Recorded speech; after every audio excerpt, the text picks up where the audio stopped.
Welcome back to knowledge edge a hunters. I hope आप सभी लोग बहुत अच्छे होंगे और पढ़ाई भी शानदार चल रही होगी। आपको तो पता ही है कि हमारी विजन आईएएस की अक्टूबर मंथ की मैगजीन आ चुकी है। तो हम क्या करते हैं कि हर एक मंथ की जो मैगजीन होती है विजन आईएएस की, उसको बहुत ही डिटेल बहुत ही इंटरेस्टिंग वे में कवर कर रहे हैं। तो उसको हम जब कवर कर रहे हैं तो कवर करते हैं अपनी इस वाली मैगज़ीन को भी, दैट इज़ अक्टूबर मंथ की मैगज़ीन, राइट। तो अक्टूबर मंथ की मैगज़ीन को हम कवर करते हैं। वैसे भी हमारा प्रीलिम्स के जो दिन है वो ज़्यादा नहीं बचे हैं, तो अब जो हमारी तैयारी है और भी ज़्यादा बूस्टर फॉर्म में आ जानी चाहिए, राइट। चलो फिर करते हैं अक्टूबर मंथ का शुभारंभ। देखते हैं भाई कि क्या क्या हुआ था हमारे अक्टूबर मंथ में।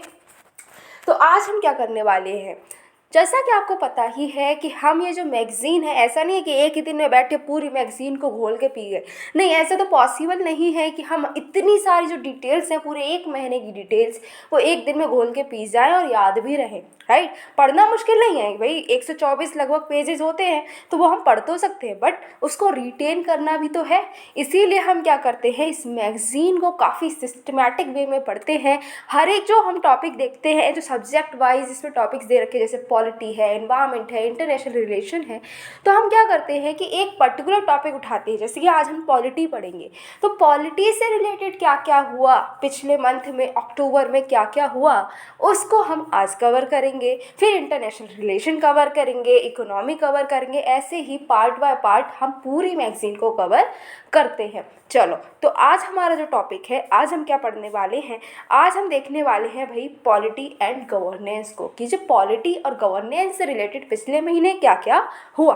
अच्छा, तो इसमें कई सारे टॉपिक्स हैं जिनको हम कवर करेंगे। चलो देखते हैं, एक एक करके सारे टॉपिक्स को कवर करेंगे बहुत इंटरेस्टिंग वे में। तो पहला जो टॉपिक है पॉलिटी एंड गवर्नेंस में, जिसको हमें कवर करना है, वो है capacity building of urban local bodies. जो अर्बन लोकल बॉडीज़ होती हैं उनकी कैपेसिटी बिल्डिंग करनी है। क्या होता है ये, क्यों है चर्चा में, सब कुछ जानते हैं। तो चर्चा में इसीलिए है क्योंकि जो कैपेसिटी बिल्डिंग कमीशन है हमारी, उसने क्या किया, उसने जो हमारी महुआ है, that is ministry of home and urban affairs, तो जो हमारी ministry of home and urban affairs है, हाउसिंग एंड अर्बन अफेयर्स है, जो ministry of housing and urban affairs है, उसके साथ में मिलकर जो हमारी कैपेसिटी बिल्डिंग कमीशन है, उसने ऑर्गेनाइज किया एक वर्कशॉप, वो भी नेशनल लेवल पर। अब ये वर्कशॉप किसके लिए था, किस चीज़ के लिए था, क्या काम था इस वर्कशॉप का। तो ये जो नेशनल वर्कशॉप था, इसका काम ये था कि जो अर्बन लोकल बॉडीज़ हैं, इनकी कैपेसिटी बिल्डिंग कैसे करनी है। तो इनकी कैपेसिटी बिल्डिंग को लेकर क्या किया गया, ये जो नेशनल वर्कशॉप है ऑर्गेनाइज की गई, ठीक है। तो इसमें बताया गया कि कौन सी अप्रोच लेकर हम चलेंगे, क्या करें ऐसा जिससे कि जो अर्बन लोकल बॉडीज़ हैं इनकी कैपेसिटी बिल्ड हो जाए, ठीक है। जैसे कि ये जो है, ये खुद से इतनी ज़्यादा पावरफुल हो जाएं कि अपने काम कर सकें, ढंग से काम कर सकें, राइट। हम देखते हैं कि बहुत बार ऐसा होता है कि जो हमारी म्यूनिसिपैलिटीज़ है, जो लोकल गवर्नमेंट है, जो अर्बन लोकल बॉडी, जैसे कि हम देखते हैं म्यूनिसिपैलिटी, म्यूनिसिपल कॉरपोरेशन, नगर पंचायत, तो ये सारी जो बॉडीज़ हैं ये बन तो गई हैं, बट क्या ये उस लेवल का काम कर पा रही है जिस लेवल की इनसे एक्सपेक्टेशंस थी। नहीं जी, ऐसा तो नहीं हो पा रहा है, राइट। कई बार हम देखते हैं कि भाई ये अपनी जो रिस्पॉन्सिबिलिटीज़ हैं उनको फुलफ़िल करने में फेल होती नज़र आ रही हैं। तो इसके पीछे कई सारे कारण हैं, जिसमें बताया गया है कि हम उन्हीं कारणों को इस वर्कशॉप में यही बताया गया कि वो जो रीज़न्स हैं जिनकी वजह से ये जो अर्बन लोकल बॉडीज़ हैं, जिनको हमने बनाया था इतनी कोशिश करने के बाद, इतनी कमीशंस बनाने के बाद में, ये जो हमारी बॉडीज़ बनी हैं, इनका काम जो है क्यों ढंग से नहीं हो पा रहा, कौन से रीजन्स है जिसकी वजह से ये अच्छे से काम नहीं कर पा रही हैं। तो वो सारे रीजन्स के लिए ही यहाँ पर ये वर्कशॉप की गई, उनको रिमूव करने के लिए। अच्छा, और अगर हम बात करें तो हाँ, बिल्कुल बात करेंगे। ये जो वर्कशॉप है, इसने 3 जो है इनिशिएटिव्स को भी लॉन्च किया है, ठीक है। तो वर्कशॉप में सिर्फ बातचीत नहीं हुई है, कुछ काम भी हुआ है। इन्होंने 3 इनिशिएटिव्स को भी लॉन्च किया है। पहले इनिशिएटिव्स की अगर हम बात करें तो पहले इनिशिएटिव में कहा गया है कि एक एनुअल कैपेसिटी बिल्डिंग प्लान लेकर हम आएंगे, जिससे कि क्या होगा, जो हमारी ये अर्बन लोकल बॉडीज़ हैं इनकी कैपेसिटी को बिल्ड किया जाएगा। तो हर साल हम एक एक्शन प्लान बनाएंगे कि किस तरीके से ये कैपेसिटी बिल्डिंग हम कर सकते हैं। अच्छा, अब ये जो प्लान है ये सबके लिए है क्या? हर जगह ये लागू हो जाएगा, नेशनल लेवल पर होगा? नहीं, अभी तो ऐसा नहीं है। अभी तो सिर्फ पायलट बेसिस पर हमने 6 अर्बन लोकल बॉडीज़ को सिलेक्ट किया है जिनके लिए ये एनुअल एक्शन प्लान बनाए जाएंगे। अब वो 6 अर्बन लोकल बॉडीज़ कौन कौन सी हैं? तो अहमदाबाद है, भुवनेश्वर, मैसूर, राजकोट, नागपुर एंड पुणे। तो ये 6 अर्बन लोकल बॉडीज़ हैं जिनको हमने सिलेक्ट किया है, जिससे कि क्या होगा कि एनुअल एक्शन प्लान बनाए जाएंगे, इन बॉडीज़ पर लागू किए जाएंगे, जिससे कि इनकी कैपेसिटी बिल्डिंग हो सके। ठीक है, दूसरा ये हो गया इनिशिएटिव। तीसरे इनिशिएटिव की अगर हम बात करें तो एक टूल किट भी प्रिपेयर की जाएगी, जिससे कि ये जो अर्बन लोकल बॉडीज़ है इनकी कैपेसिटी बिल्डिंग हो सके। ठीक है, तो इनके लिए कि हम किस किस तरीके से काम करेंगे, कौन कौन से टूल्स का यूज़ करेंगे, वो यहाँ पर तैयार की जाएगी। अब टूल्स का मतलब ये मत समझिए ना कि हम यहाँ पर अपनी सीजर लेकर बैठ जाएंगे, या फिर हम यहाँ पर जो है अपनी जो पिलर है वो लेकर बैठ जाएंगे, या फिर हम यहाँ पर अपना जो हथौड़ी है वो लेकर बैठ जाएंगे, या पेचकस लेकर बैठ जाएंगे। ऐसा कुछ नहीं करने वाले हैं। ठीक है, ये टूल्स का नाम सुनकर इन्हीं टूल्स में मत घुस जाना। ठीक है, यहाँ पर टूल्स का मतलब क्या है कि किस तरीके से हम यहाँ पर क्या कर पाएंगे, कैपेसिटी बिल्डिंग कर पाएंगे, किस किस मेजर्स का हम इस्तेमाल करेंगे। ठीक है, तो ये है यहाँ पर टूल किट का मतलब। ठीक है, तो अपने ये जो हम इलेक्ट्रिसिटी वगैरह काम करते हैं तो टूल्स लेकर बैठते हैं, वो टूल्स यहाँ पर नहीं है। ठीक, फिलहाल अगर हम आगे और बात करें तो अभी बात की जा रही है कि ये जो नेशनल वर्कशॉप है, ये नेशनल वर्कशॉप किसने ऑर्गेनाइज़ की थी भाई? तो ये नेशनल जो वर्कशॉप है ये ऑर्गेनाइज़ की थी कैपेसिटी बिल्डिंग कमीशन ने, और साथ ही साथ में ministry of housing and urban affairs ने। ठीक है, तो ministry of housing and urban affairs को तो हम थोड़ा बहुत जानते भी हैं, बट अभी नया नया कौन है जिसके बारे में हम नहीं जानते? तो हम नहीं जानते हैं कैपेसिटी बिल्डिंग कमीशन के बारे में। और हमको पता है कि भाई ये भी ज़रूरी हो सकता है, एग्ज़ाम में आ सकता है, इसमें क्वेश्चन बन सकता है, तो क्यों ना इसके बारे में जाने। बिल्कुल जानते हैं। तो कैपेसिटी बिल्डिंग कमीशन जो है ये कैसे बनाई गई है? तो हमारा जो गज़ट होता है 2021 में, गज़ट के जरिए इसको बनाया गया है। ओके, तो ये जो है, ये बॉडी जो है ये एक इंडिपेंडेंट बॉडी है भाई, इस पर किसी का जोर नहीं है, ये अपने आप अपना काम करती है, एग्जीक्यूशन भी यही करती है, और फाइनेंशियल जो रिसोर्सेज है उस पर भी इसी की चलती है, इसकी ऑटोनॉमी रहती है। ठीक है, अच्छा, ये एक की कंपोनेंट है। जो हमने एक मिशन का नाम सुना था, मिशन कर्म योगी, राइट, तो उस मिशन का ही एक की कंपोनेंट है, और इसको सर्विस कौन करता है? इसको सर्विस किया जाता है department of personal and training के द्वारा। अच्छा, ये क्यों बनाई गई है? कोई पर्पस तो होगा भाई, हम पढ़ाई करते हैं उसका भी पर्पस, इवन हम खाना खाते हैं ना तो उसका भी तो पर्पस है, राइट। तो ऐसे ही ये जो बॉडी बनाई गई है, ये जो कमीशन बनाई गई है, इसका पर्पस ये है कि क्रेडिबिलिटी को बिल्ड करना है, यूनिफॉर्म अप्रोच बनानी है कि किस तरीके से जो है कैपेसिटी बिल्डिंग हम कर पाएंगे। ठीक है, ओके। अब ये जो कमीशन है इसमें कितने लोग होते हैं? तो बात करें कितने लोग होते हैं तो 3 लोग हैं भाई, एक चेयरपर्सन है और 2 मेंबर्स यहाँ पर हैं। ठीक है, सेक्रेटेरिएट क्या है, कहाँ है भाई? तो यहाँ पर एक सेक्रेटरी होते हैं जिसको हेड करते हैं। ओके, इतनी चीज़ क्लियर हुई। फंक्शंस की तो हमें पता ही है कि ये क्या कर रहे हैं, कि ये एक एनुअल रिपोर्ट बना कर देते हैं कि सिविल सर्विसेज जो है वो कैसी चल रही है, वहाँ पर जो है काम ठीक से चल रहा है या नहीं चल रहा है। ह्यूमन रिसोर्सेज की भी ऑडिट करते हैं, साथ ही साथ में जो डिपार्टमेंट है गवर्नमेंट के उनके साथ में भी कोऑर्डिनेशन करते हुए ये नज़र आते हैं। तो ये बात तो हो गई हमारी कैपेसिटी बिल्डिंग कमीशन की। ठीक है, लेकिन यहाँ पर एक दूसरी बॉडी का भी जिक्र हुआ था, वो थी अर्बन लोकल बॉडीज़, राइट, जिनकी हम कैपेसिटी बिल्डिंग कर रहे हैं। पर जब तक हमको यही ना पता हो कि ये अर्बन लोकल बॉडीज़ होती क्या है, तब तो पूरा मामला ही गड़बड़ हो जाएगा भाई। हमको पता ही नहीं है कि अर्बन लोकल बॉडीज़ क्या है, तो हम इनकी कैपेसिटी बिल्डिंग कैसे करेंगे, कोई मतलब ही नहीं बनता, है ना। तो यहाँ पर अर्बन लोकल बॉडीज़ को जानते हैं। अर्बन लोकल बॉडीज़ क्या है? Urban local bodies small local bodies हैं जो कि क्या करती है, एक शहर को, एक कस्बे को, जैसे कि एक सिटी को, एक टाउन को क्या करती हैं, ये मैनेज करते हुए नज़र आती हैं, उसको एडमिनिस्टर करते हुए नज़र आती हैं। इवन आप भी जहाँ रहते हैं, चाहे आप मेट्रो सिटी में रहते हो या छोटे छोटे किसी सिटी में रहते हो या फिर किसी कस्बे के आसपास कहीं रह रहे हैं, तब भी आपको पता होगा कि वहाँ पर कोई ना कोई म्युनिसिपल बॉडी होगी ही होगी, राइट। तो उसी जो म्युनिसिपल बॉडी है, जैसे नगर पंचायत हो गया, नगर पालिका हो गया, तो ये सब क्या है, ये हमारी अर्बन लोकल बॉडीज़ ही हैं, ठीक है। उन्हीं की कैपेसिटी बिल्डिंग की यहाँ पर बात हो रही है।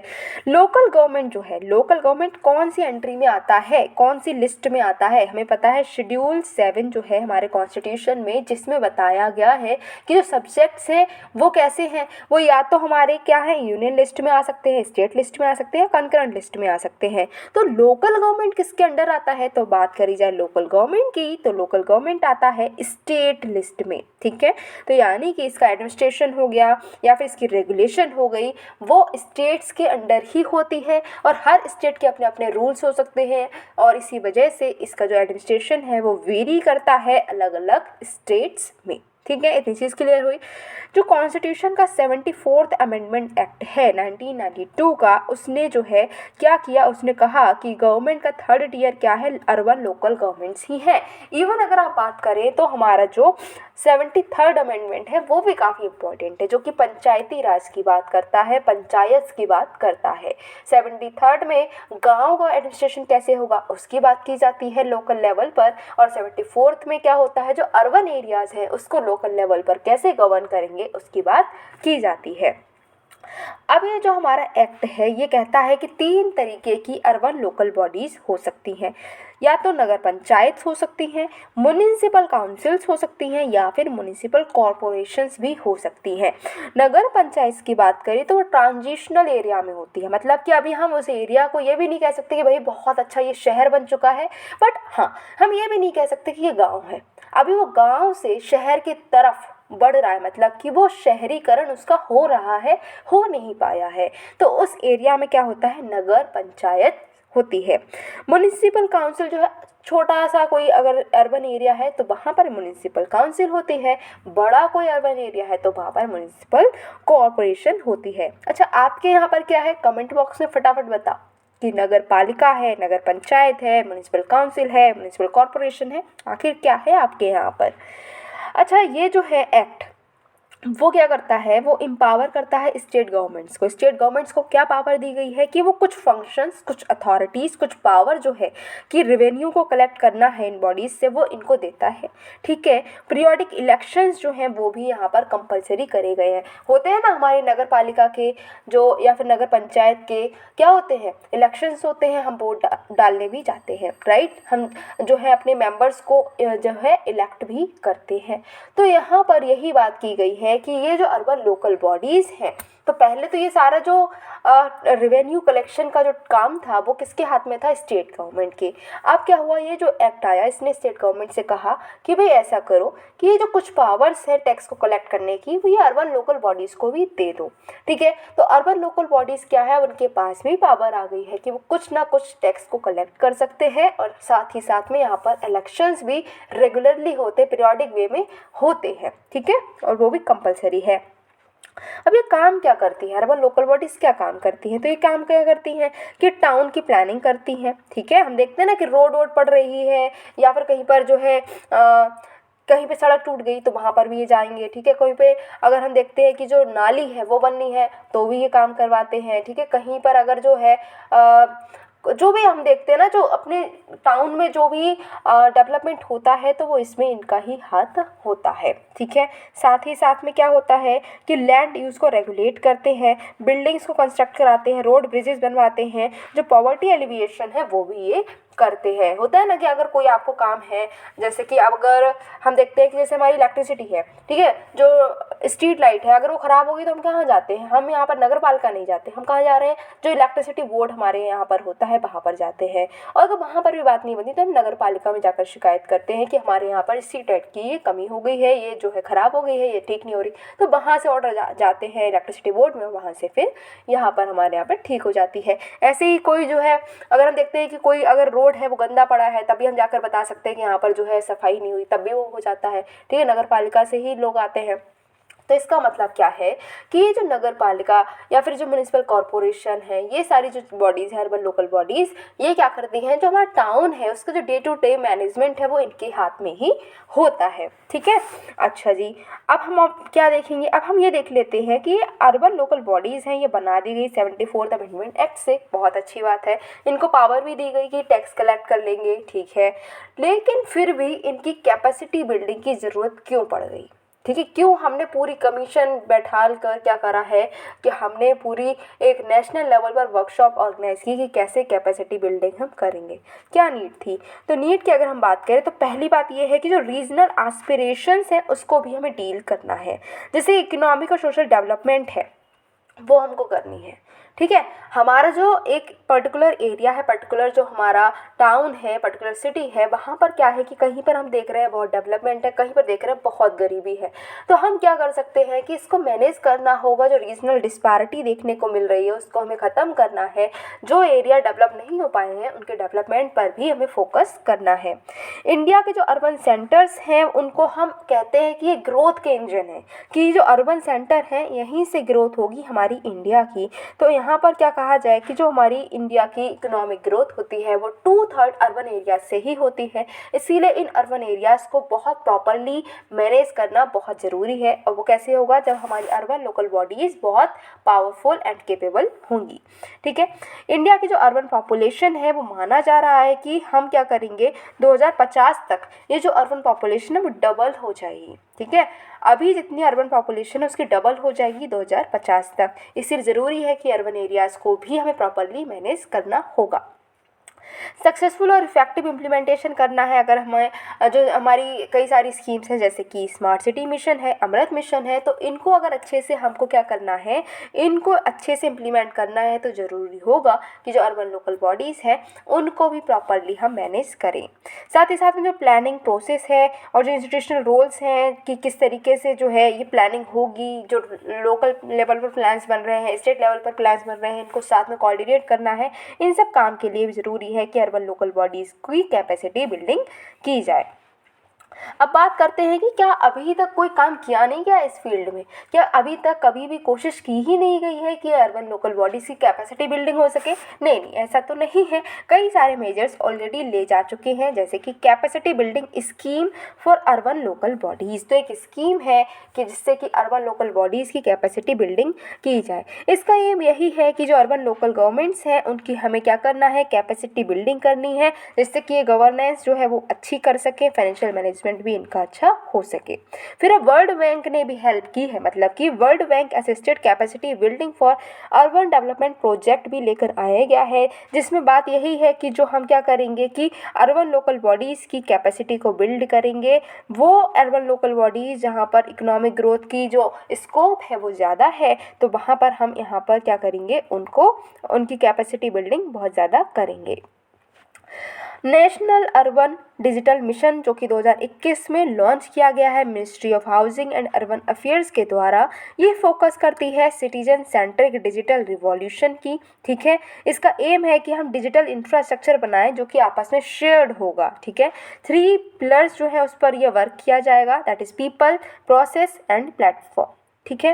National institute of urban affairs ने क्या किया है, उसको अपॉइंट किया गया है कि ये जो national institute of urban affairs है वो इस मिशन को एंकर करेगा।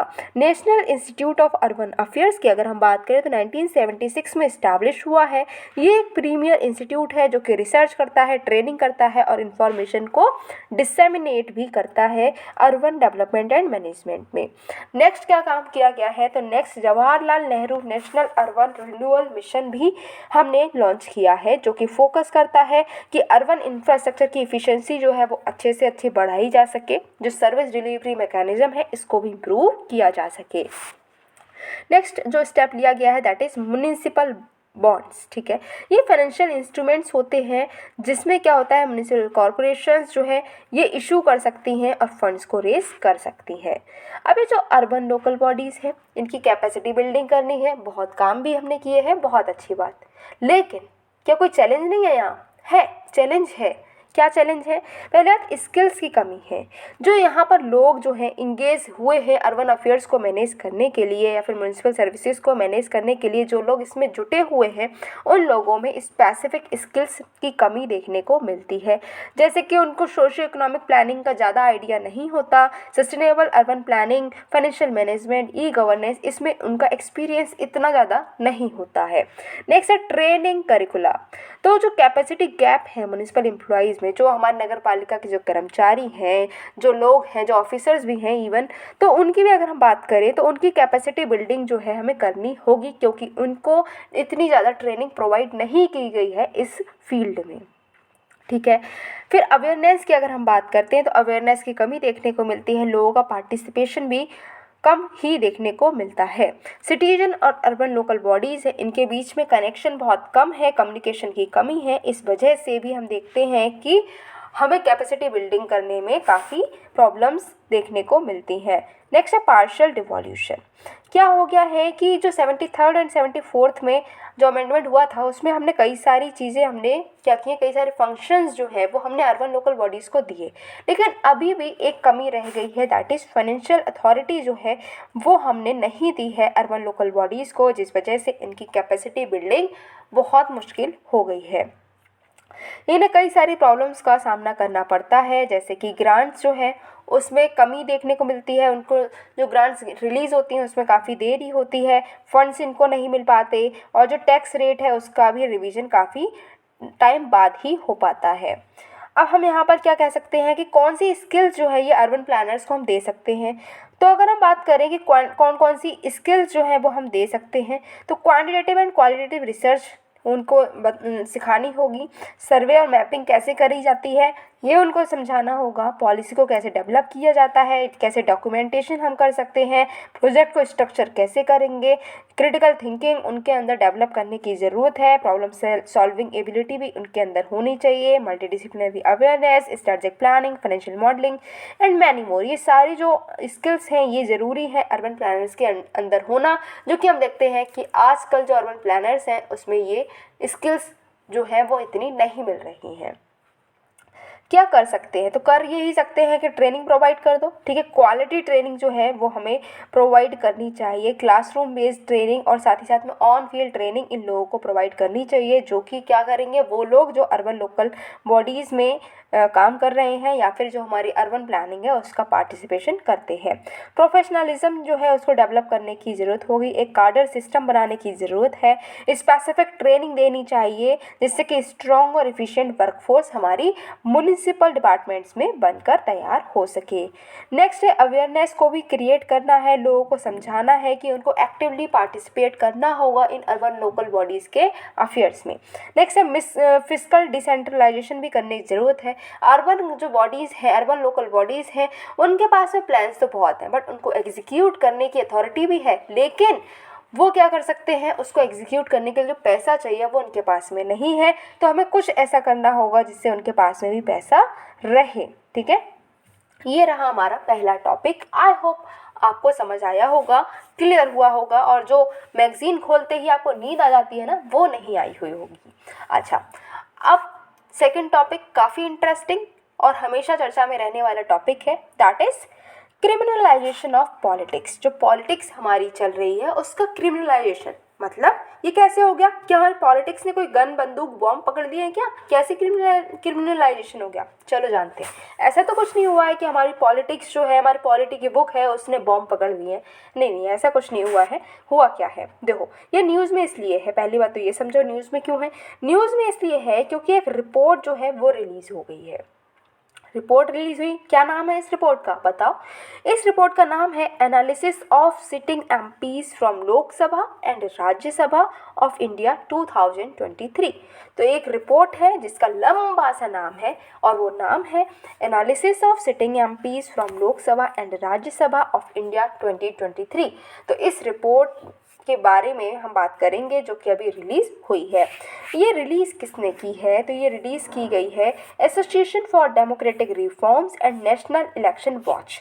ये दो जो बॉडीज़ हैं, ये दो ऑर्गेनाइजेशंस हैं, इन्होंने ये लंबे नाम वाली एक रिपोर्ट जो है उसको रिलीज़ किया है। ठीक है, और कौन सा ऑर्गेनाइजेशन है? एसोसिएशन फॉर डेमोक्रेटिक रिफॉर्म्स, जो कि हम देखते हैं कई सारे जो हमारे केसेस हैं सुप्रीम कोर्ट में उसमें इसका नाम आता ही है। ठीक है, ADR। नेक्स्ट है नेशनल इलेक्शन वॉच। इन दोनों ने मिलकर इस रिपोर्ट को तैयार किया और रिलीज किया है।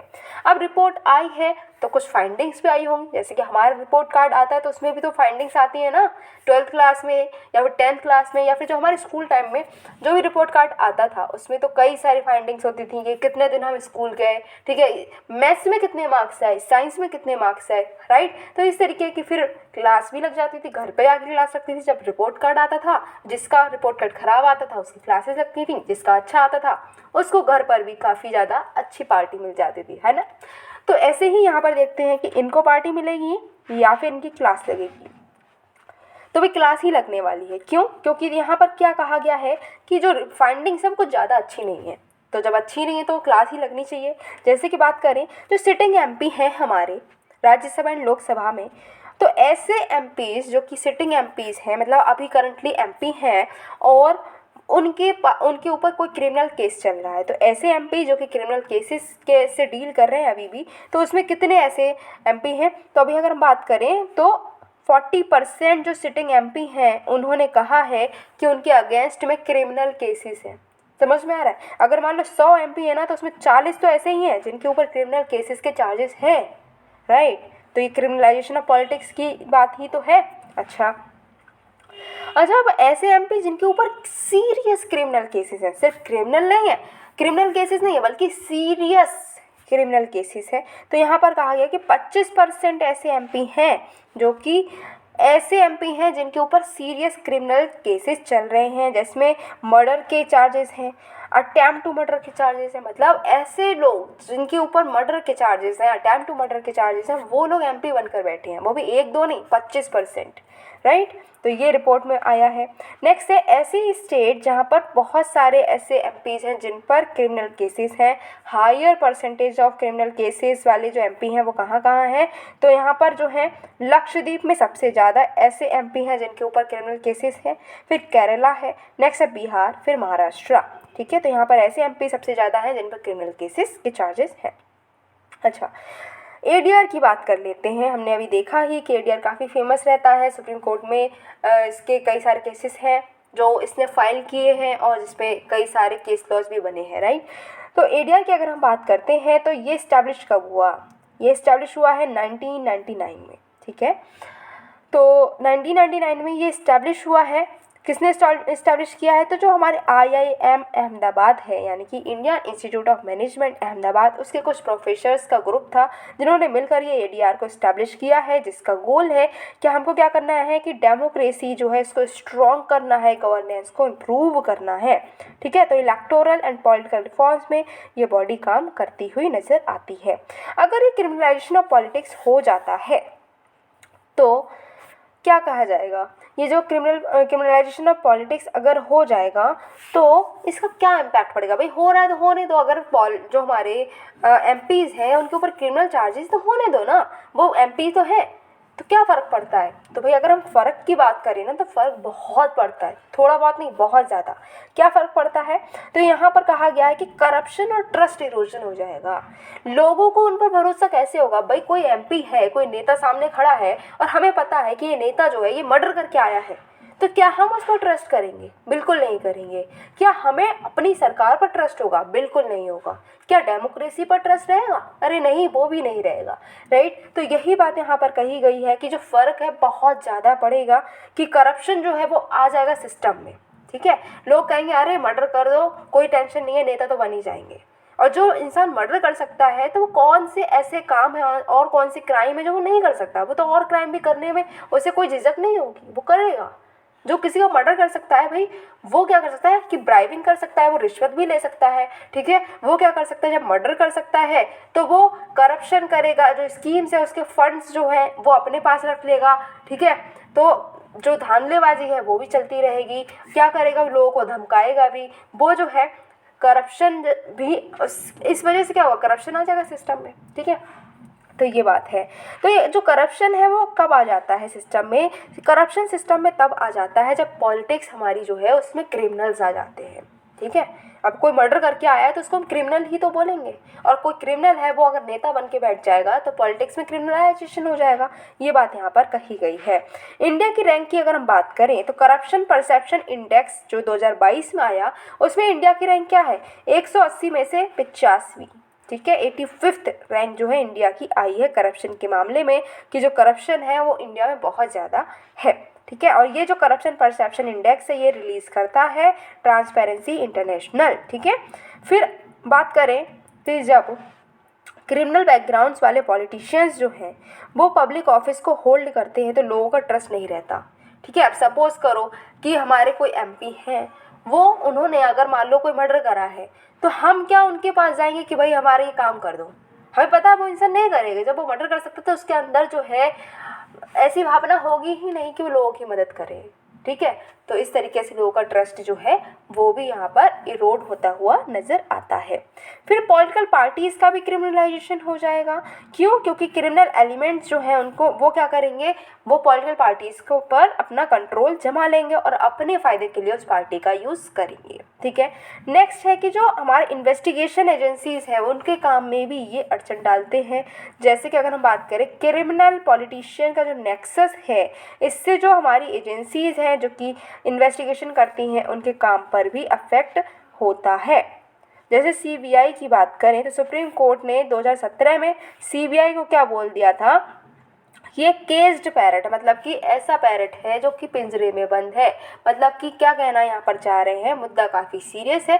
कहना ये चाह रहे हैं कि अगर जो हमारे नेता हैं वो क्या हो गए हैं, करप्ट हो गए हैं, क्रिमिनल हैं, क्रिमिनल अगर नेता बन के बैठ गए हैं तो सीबीआई जो है वो सरकार के अंडर ही तो काम कर रही है, तो वो जो नेता है वो सरकार में ही है, तो सीबीआई उन नेता के अगेंस्ट में कोई भी इन्वेस्टिगेशन कर नहीं पाएगी, और करेगी भी तो वो जो हम कहते हैं ट्रांसपेरेंट इन्वेस्टिगेशन वो नहीं हो पाएगी। तो यहाँ पर यही दिक्कत देखने को मिली है। फिर कन्विक्शन रेट जो है वो भी काफ़ी कम होता गया है, ठीक है। जो सुप्रीम कोर्ट की एमिकस क्यूरे रिपोर्ट आई है 2022 की, इसमें कहा गया कि ऐसे जो नेता हैं, ठीक है, नेता जो हैं उनके अगेंस्ट में 5097 केसेस है वो पेंडिंग पड़े हैं। केसेस पे केसेस, तारीख पे तारीख चल रही है, लेकिन वो अभी तक जेल के अंदर नहीं है, ठीक है। नेक्स्ट है कि फ्री एंड फेयर इलेक्शन जो है उस पर भी इफेक्ट देखने को मिलेगा। ये जो हमारे नेता हैं जो कि क्रिमिनल बैकग्राउंड के हैं वो क्या करेंगे कि जब इलेक्शंस होगा उसमें अपनी मनी पावर इसका यूज़ करेंगे, मसल पावर का यूज़ करेंगे, और इससे क्या होगा, जो इलेक्शंस हैं उनके रिजल्ट फ्री एंड फेयर नहीं हो पाएंगे। ओके, अच्छा, अब ये क्रिमिनलाइजेशन ऑफ पॉलिटिक्स हो रहा है, इसकी अगर हम बात करें तो कौन कौन से फैक्टर्स हैं जो रिस्पॉन्सिबल हैं इसके लिए, ये भी जानना ज़रूरी है। चलो जान लेते हैं। पहली चीज़ नेक्सस है। Criminal gangs, police, bureaucracy, politicians, ये सब आपस में मिले हुए हैं। अगर ये सब आपस में मिले हुए होंगे तो क्या होगा कि पॉलिटिक्स का क्रिमिनलाइजेशन बहुत आसानी से हो सकता है। नेक्स्ट है मसल पावर। क्रिमिनल्स जो हैं इनको पॉलिटिकल पार्टीज़ यूज़ कर रही हैं, इंडिपेंडेंट कैंडिडेट्स यूज़ कर रहे हैं, इसमें बहुत सारा पैसा जो इन क्रिमिनल्स को देते हैं और इलीगल एक्टिविटीज़ करवा रहे हैं। विनेबिलिटी, एडीआर रिपोर्ट की अगर हम बात माने तो जो जीतने का जो चांस होता है दूसरे कैंडिडेट्स होते हैं, और एक ऐसा कैंडिडेट जिसका क्रिमिनल बैकग्राउंड है, तो क्रिमिनल बैकग्राउंड वाला जो कैंडिडेट है उसके जीतने का चांस दुगना होता है, ये भी यहाँ पर बताया गया है। Justice and rule of law जो है इसका डिनायल हो जाता है। हम देखते हैं कि क्या हो रहा है, जो केसेस हैं उनके जो फैसले आ रहे हैं वो काफ़ी देरी में आ पा रहे हैं। जुडिशियल प्रोसेस है उसमें काफ़ी लंबी कॉस्ट लग रही है, बहुत ज़्यादा कॉस्ट लग रही है। इस वजह से भी जो पॉलिटिक्स है वो क्रिमिनलाइजेशन उसमें बढ़ता जा रहा है। वोट बैंक भी एक ऐसा फैक्टर है जो कि इस प्रॉब्लम को बढ़ा रहा है। पॉलिटिकल पार्टीज़ जो हैं वो क्रिमिनल्स को कोर्ट कर रही हैं और इस वजह से क्या हो रहा है कि वो उनको कैबिनेट पोजीशन दे रही हैं वोट्स के बदले में। मनी पावर की बात करें तो भाई पैसा तो है ही बहुत कुछ, ठीक है, तो इलेक्शन एक्सपेंसेस को ये बेयर कर लेते हैं, बहुत ज़्यादा पैसा लगाते हैं इलेक्शन में और इस वजह से क्रिमिनलाइजेशन हो जा रहा है। तो और करप्शन है या फिर क्रिमिनल पॉलिटिशियंस का नेक्सस है, ये सब रीजन है जो कि क्रिमिनलाइजेशन ऑफ पॉलिटिक्स करवा रहे हैं। अब बात करते हैं कि भाई ये पॉलिटिक्स जो हमारी है उसमें क्रिमिनलाइजेशन हो रहा है। हमने फैक्टर्स देखे, इम्पैक्ट कितना हैवी है वो भी हमने देखा, बट क्या इसको हम रोक नहीं सकते? रोक सकते हैं। कैसे? पहले अगर हम बात करें लेजिस्लेटिव मेजर्स की कि भाई कानून की मदद से कैसे कर सकते हैं, तो सेक्शन 88 जो हमारा है, सेक्शन 8 जो है रिप्रेजेंटेशन ऑफ पीपल एक्ट 1951 का, वो कहता है कि कोई भी नेता अगर है, ठीक है, जिसको अगर 2 साल की जेल हुई है तो वो 6 साल तक क्या कर सकता है? इलेक्शन नहीं लड़ सकता है। ठीक है, तो ये हमारा एक ऐसा लॉ है जो कि मदद करता है कि जो क्रिमिनल्स हैं वो ना आ पाए पॉलिटिक्स में। ठीक है, अभी जो डिस्क्वालिफिकेशन है ये इनेबल की जाती है आर्टिकल 102 के द्वारा हमारे कॉन्स्टिट्यूशन के, जो कहता है कि कोई भी नेता जो है वो अगर किसी भी पार्लियामेंट के एक्ट के द्वारा क्या है, पार्लियामेंट के लॉ के द्वारा डिस्क्वालीफाई है तो वो इलेक्शन में नहीं पार्टिसिपेट कर सकेगा। ठीक है, तो ये बात की गई कि भैया कोई लॉ है, तो हाँ लॉ हमने देखा। जुडिशियल प्रोनाउंसमेंट्स की अगर हम बात करें तो Union of India versus ADR, तो Union of India versus ADR 2002 का ये केस है जिसमें सुप्रीम कोर्ट ने कहा कि जो इलेक्टर्स हैं उनका ये फंडामेंटल राइट है कि उनको पता होना चाहिए कि जो कैंडिडेट है उसका बैकग्राउंड क्या है, जो नेता खड़ा होने वाला है वो उसका क्या बैकग्राउंड है। ये कहता है कि राइट टू बी इन्फॉर्म जो है ये वैसा ही राइट है जैसे कि राइट जो है फ्रीडम ऑफ स्पीच का हमें मिला हुआ है। नेक्स्ट है people's union for civil liberty versus union of India का केस हुआ 2004 में, जिसमें सुप्रीम कोर्ट ने कहा कि जो सेक्शन 33B है रिप्रेजेंटेशन ऑफ पीपल एक्ट 1951 का, ये अनकॉन्स्टिट्यूशनल है और वॉइड है। ये सेक्शन क्या करता था? ये सेक्शन अलाउ करता था कैंडिडेट्स को कि वो सिर्फ क्या कर सकते हैं, इंफॉर्मेशन को फर्निश कर सकते हैं इस एक्ट के अंडर। ठीक है, फिर है लिली थॉमस का जो केस है 2013 का, इसमें सुप्रीम कोर्ट ने कहा कि जो सेक्शन 8 है हमारे रिप्रेजेंटेशन ऑफ पीपल एक्ट का, ये अनकॉन्स्टिट्यूशनल है। इसका जो सेक्शन 8 का क्लॉज 4 है। अब ये जो क्लॉज 4 है ये क्या कहता था? ये पहले कन्विक्टेड MP MLA MLC को अलाउ करता था कि वो अपनी पोस्ट पर रह सकते हैं, ठीक है, अगर वो अपनी कन्विक्शन के अगेंस्ट में अपील कर चुके हैं तो। ठीक है, जिस दिन उनका ट्रायल हुआ है, कोर्ट में जजमेंट आया है, उसके 3 महीने के अंदर अगर उन्होंने अपील कर दी तो वो नेता बने रहेंगे, ये सेक्शन कहता था। नेक्स्ट है public interest foundation versus union of India का केस 2018 का है, जिसमें सुप्रीम कोर्ट ने जो है ऑर्डर दिया पॉलिटिकल पार्टीज़ को कि वो क्रिमिनल रिकॉर्ड्स अपने बताएंगे कैंडिडेट्स को। ठीक है, अपनी जो वेबसाइट है उन पार्टी की, उन पर वो क्या करेंगे, वेबसाइट पर, सोशल मीडिया पर या फिर न्यूज़पेपर में अपने जो क्रिमिनल रिकॉर्ड्स हैं उनको भी बताएंगे कि हमारे ऊपर ये केस चल रहा है। फिर राम बाबू सिंह ठाकुर वर्सेस सुनील अरोड़ा का 2020 का केस है। इसमें सुप्रीम कोर्ट ने क्या करा, 2018 के जो डायरेक्शंस थे उसको रीट्रीट किया और कहा कि जो इलेक्शन कमीशन है वो सुप्रीम कोर्ट को रिपोर्ट करेगा कि अगर कोई पॉलिटिकल पार्टी जो है वो अगर बात को नहीं मान रही है, नॉन कंप्लाइंस कर रही है, तो क्या करेगा सुप्रीम कोर्ट, यहाँ पर बात अपनी रखेगा, रिपोर्ट करेगा। फिर बहुत सारी कमिटीज़ भी बनाई गई हैं इलेक्टोरल रिफॉर्म को लेकर, जिसमें है NN बोहरा कमेटी बनाई गई है 1993 में, जो कि क्रिमिनलाइजेशन ऑफ पॉलिटिक्स पर ही बनी हुई थी। ठीक है, ये कहती है जो criminal gangs, police, bureaucracy, politicians का जो नेक्सस बना हुआ है, मेल मिलाप बना हुआ है, ये हम देख सकते हैं अलग अलग पार्ट्स में हमारी कंट्री के। दूसरी कमीशंस कौन कौन सी हैं? तो national commission to review the working of constitution जो 2001 में बनी। सेकेंड जो ARC है 2008 में बनी, जो कि इस पर बात करती है। वे फॉरवर्ड, भाई हम क्या कर सकते हैं, तो हम कर बहुत कुछ सकते हैं, जैसे कि लाइफ टाइम बैन लगाना चाहिए। जो कन्विक्ट हैं, जो ऐसे लोग हैं जिन पर ये जो क्रिमिनल केसेस लगे हुए हैं, जिनको जेल हुई है, उसकी सज़ा मिली है, तो वो जो है कभी भी नेता ना बन पाए। सिर्फ 6 साल का ही अंतर क्यों डाला है, कभी भी ना बन पाए, ये कहा गया है।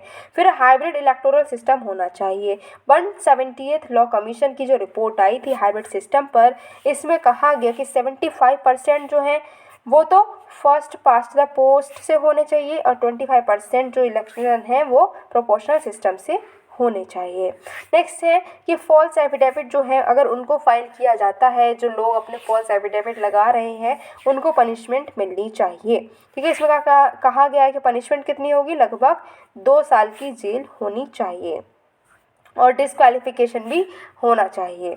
नेक्स्ट है इंटरनल डेमोक्रेसी पॉलिटिकल पार्टीज़ में होनी चाहिए। National commission to review the working of constitution की जो रिपोर्ट है, उसने कहा कि एक जो डेडिकेटेड लॉ होना चाहिए इनर पार्टी डेमोक्रेसी को मेंटेन रखने के लिए। फिर है रिप्रेजेंटेशन ऑफ पीपल एक्ट 1950 को अमेंड करने की ज़रूरत है। ऐसे लोग जो हैं जिनके ऊपर हीनियस क्राइम्स का अगर चार्ज है तो उनको इलेक्शन कंटेस्ट नहीं करना चाहिए। ठीक है, अब बात करते हैं कुछ रिलेटेड न्यूज़ की। तो जो हमारा एसोसिएशन फॉर डेमोक्रेटिक रिफॉर्म्स है और नेशनल इलेक्शन वॉच है, उसने एक और रिपोर्ट भी रिलीज़ की है, that is analysis of sitting MP and MLA जिनके ऊपर डिक्लेयर्ड केसेस है हेट स्पीच को लेकर। इसमें कहा गया कि लगभग 107 जो करंट एमपी हैं, उन्होंने कहा है कि उनके अगेंस्ट में हेट स्पीच के केसेस चल रहे हैं। हेट स्पीच का मतलब क्या है कि ये जो हेट स्पीच है किसी भी लॉ में पहली बात तो डिफाइंड नहीं है, लेकिन ये वो स्पीच है जो किसी के विरुद्ध क्या कर रहे हैं कि घृणा की भावना को अगर प्रोड्यूस करने में काम कर रहे हैं तो उसको हम हेट स्पीच बोलेंगे। Moving towards our next topic जो कि अभी बहुत चर्चा में रहा। ठीक है, अच्छा, तो अभी क्या हुआ है कि parliamentary privileges of law makers, ये हमारा टॉपिक है। ठीक है, जो हमारे जो नेता लोग हैं उनको क्या होता है, कई सारे प्रिविलेजेस मिलते हैं, पार्लियामेंट्री प्रिविलेजेस मिलते हैं। तो ये टॉपिक अभी क्यों है न्यूज़ में, तो अभी क्या है, सुप्रीम कोर्ट ने 7 जज की बेंच बनाई है जिसको हेड हमारे खुद सीजेआई ही कर रहे हैं, जो कि 1998 का जो हमारी जजमेंट था पीवी नरसिम्हा राव केस का, उसको रिव्यू करेंगे। ठीक है, 1998 का जो जजमेंट है PV Narasimha Rao versus state का, इसमें क्या कहा गया कि जो 1993 का झारखंड मुक्ति मोर्चा ब्राइवरी केस हुआ था, उस केस को लेकर ये बात यहाँ पर हुई थी और उसी के बैकड्रॉप में क्या हुआ, ये केस आया था। जजमेंट क्या आया इस केस में, जो 1998 का जो केस हुआ, जजमेंट हुआ है, उस जजमेंट में क्या बात करी गई, तो इस जजमेंट के अकॉर्डिंग कहा गया कि जो नेता हैं, जो लेजिस्लेटर हैं, जिनको इम्यूनिटी मिलती है, लीगल इम्यूनिटी मिलती है आर्टिकल 105 और 194 के अंदर, ठीक है, वो ये क्या करते हैं, उनको प्रोटेक्ट करते हैं अगेंस्ट द क्रिमिनल प्रोसिक्यूशन। अगर ब्राइबरी चार्जेस हैं तो उससे उनको ये प्रोटेक्ट करते हैं। अब समझो इस बात को, क्या मामला है, मामला ये है कि हमारे जो नेता होते हैं, चाहे वो राज्यसभा के हों, लोकसभा के, कोई टेंशन की बात नहीं है, जितने भी हमारे नेता हैं उनको क्या होता है कि उनको कुछ इम्यूनिटी मिलती है। कौन कौन सी इम्यूनिटी होती है वो हम अभी आगे देखेंगे। उनको इम्यूनिटी मिलती है, तो उस इम्यूनिटी में कहा गया है कि अगर उन्होंने ब्राइबरी ली है, उन्होंने रिश्वत ली है, तो उस केस में, उस रिश्वतखोरी के केस में भी उन पर केस नहीं हो सकता। ठीक है, ये बात यहाँ पर करी गई है। अच्छा, अभी अगर ढंग से समझ नहीं आया है तो पहले समझते हैं पार्लियामेंट्री प्रिविलेजेस को, फिर आपको क्रिस्टल क्लियर समझ में आएगा। पार्लियामेंट्री प्रिविलेजेस क्या होते हैं? पार्लियामेंट्री प्रिविलेजेस का मतलब है कि जो हमारे मेंबर ऑफ लेजिस्लेचर है, चाहे लोकसभा और राज्यसभा, कोई टेंशन नहीं, तो ये जो हमारे मेंबर्स ऑफ लेजिस्लेचर हैं, इनको लीगल इम्यूनिटी मिलती है, जिसमें ये जो नेता लोग हैं उनको क्या होता है, उन पर कोई भी सिविल या क्रिमिनल केसेस नहीं हो सकते हैं अगर उन्होंने अपनी लेजिस्लेटिव ड्यूटीज़ निभाते टाइम ये काम किया है। अभी तक बात करें तो कोई भी पार्लियामेंट या फिर स्टेट लेजिस्लेचर ने कोई भी ऐसा लॉ नहीं बनाया है जो कि पावर, प्रिविलेजेस और इम्यूनिटी जो हाउसेस की हैं उनको डिफाइन किया हो। ये हमें नोट करने की ज़रूरत है कि पार्लियामेंट जो है उसने अभी तक कोई भी स्पेशल लॉ नहीं बनाया है जो कि एग्जैक्टली बताता हो कि भाई क्या प्रिविलेजेस है। सिर्फ प्रिविलेजेस चल रहा है, बट क्या क्या प्रिविलेजेस हैं ये कहीं पर भी मेंशन नहीं है। 5 सोर्सेज पर ये बेस्ड है कि कॉन्स्टिट्यूशनल प्रोविजंस क्या कहते हैं, अलग अलग लॉज जो हैं पार्लियामेंट के वो क्या कहते हैं, दोनों हाउसेस के रूल्स क्या कहते हैं, पार्लियामेंट्री कन्वेंशंस और जुडिशियल इंटरप्रिटेशंस के बेसिस पर ये जो हमारे प्रिविलेजेस हैं ये बताए गए हैं, बट एग्जैक्टली क्या प्रिविलेजेस हैं वो नहीं बताए गए हैं। तो पार्लियामेंट जो है वो सोल अथॉरिटी है जो बात कर सकती है, जो एसरटेन करेगी कि ये जो प्रिविलेजेस हैं इसको ब्रीच किया गया है या नहीं किया गया है। ठीक है, अब यहाँ पर जो मेंबर्स होते हैं वो एक दूसरे पर इल्ज़ाम लगा सकते हैं, क्वेश्चन उठा सकते हैं कि इसने जो है पार्लियामेंट के प्रिविलेज का उल्लंघन किया है। अच्छा जी, तो ये ब्रीच क्या होता है पहले इसको समझो, फिर हम समझते हैं बात को। ठीक है, तो यहाँ पर कहा गया है कि कोई इंडिविजुअल जो है पार्लियामेंट्री प्रिविलेज जो है उसकी डिसरिस्पेक्ट करता है तो इसको हम ब्रीच ऑफ प्रिविलेजेस कहते हैं। कंटेम्प्ट ऑफ हाउस का मतलब क्या है कि यहाँ पर क्या है कि कोई भी ऐसा एक्ट हम कर रहे हैं जिससे जो पार्लियामेंट का जो काम है उसमें हम रुकावट बन रहे हैं, या फिर किसी मेंबर या ऑफिसर को उसके काम करने से हम रोक रहे हैं, या फिर डायरेक्टली या इनडायरेक्टली हम क्या कर रहे हैं कि हम उनके काम में बाधा बन रहे हैं, तो इसको हम कंटेम्प्ट ऑफ हाउस कहते हैं।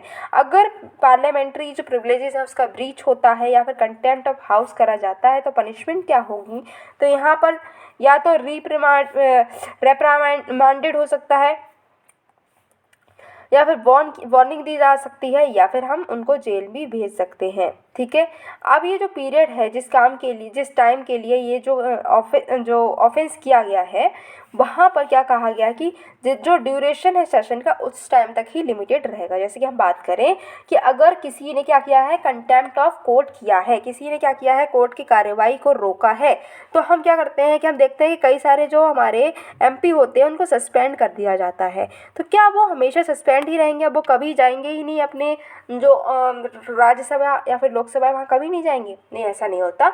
जब तक सेशन चलता है तब तक ही उनको ये रोका जाता है। जब वो सेशन ओवर हो जाएगा तो नेक्स्ट सेशन में वो फिर से चले आएंगे। ठीक है, अब समझ में आया? मतलब क्या कि इन लोगों को प्रिविलेजेस दिए गए हैं कि ये जो है अपनी जो ऑफिस है, ऑफिशियल जब ड्यूटी कर रहे हैं उस टाइम पर जो भी ये काम कर रहे हैं उस काम को लेकर इन पर कोई भी क्रिमिनल या फिर सिविल केसेस नहीं हो सकते। तो क्वेश्चन ये अराइज हुआ था कि ये जो नहीं हो सकते हैं, कोई केस नहीं हो सकता है, तो अगर इन्होंने रिश्वत ली है तो क्या इस केस में भी इन पर कोई केस नहीं किया जाएगा? तो यहाँ पर सुप्रीम कोर्ट ने यही कहा था पहले कि हाँ, उन पर हम केस तब भी नहीं कर सकते हैं। ठीक है, तो अब उसी बात को यहाँ पर फिर से रिव्यू करने के लिए कमिटी बनाई गई है। अब सिस्टम समझ में आया कि क्या बात हो रही है? हाँ, अब प्रोविजंस क्या हैं कि इनको हम जो है इम्यूनिटी कैसे देते हैं? कुछ प्रोविजंस तो होंगे। हाँ, प्रोविजंस हैं। क्या प्रोविजंस हैं? तो आर्टिकल 105 जो है वो कहता है कि जो हाउसेस जो है हमारे पार्लियामेंट के और इनके मेंबर्स जो हैं उनको प्रिविलेजेस जो है वो कहाँ से मिलते हैं? तो उनको प्रिविलेजेस मिलते हैं आर्टिकल 105 से। और आर्टिकल 194 जो है वो क्या करता है, वो स्टेट लेजिस्लेचर और स्टेट लेजिस्लेचर के मेंबर्स को इम्यूनिटी प्रदान करता है। अब अगर हम बात करते हैं right to prohibit publication of proceedings, तो इनके पास में ये भी प्रिविलेजेस है कि 105 का जो क्लॉज 2 है इसमें कहा गया है कि कोई भी पर्सन जो है जो कि इस अथॉरिटी में है वो कोई भी प्रोसीडिंग को पब्लिश नहीं करेगा। ठीक है, और इनके पास में ये राइट है। स्टेट की जो लेजिस्लेचर होता है उनको ये राइट मिलता है आर्टिकल 194 के क्लॉज 2 से। Freedom of speech in parliament, इनको जो है फ्रीडम है कि ये जो अपनी बात को पार्लियामेंट में रख सकते हैं, लेकिन इनकी जो फ्रीडम है, फ्रीडम ऑफ स्पीच है, वो अलग होती है। जो सिटीजन्स को दिया गया है आर्टिकल 19(2) के अंदर, उससे अलग होती है इनकी फ्रीडम। जो आर्टिकल 105 का क्लॉज 2 है वो कहता है कि कोई भी मेंबर जो है वो जो कोर्ट में कोई भी प्रोसीडिंग हुई है उसके लिए लायबल नहीं होगा, या फिर उसने जो भी कहा है पार्लियामेंट में उसके लिए वो लायबल नहीं है कि उसको कोर्ट भेज दिया जाए। ये बात यहाँ पर कही गई कि कोई मेंबर है, ठीक है, उसने पार्लियामेंट में प्रोसीडिंग चल रही थी, उस पार्लियामेंट के प्रोसीडिंग के दौरान उसने कुछ भी कहा है तो इसके लिए कोर्ट को कोई भी जवाबदेही नहीं रखता है। ठीक है, अच्छा, इनको फ्रीडम है अरेस्ट होने से भी, इनको अरेस्ट नहीं किया जा सकता है।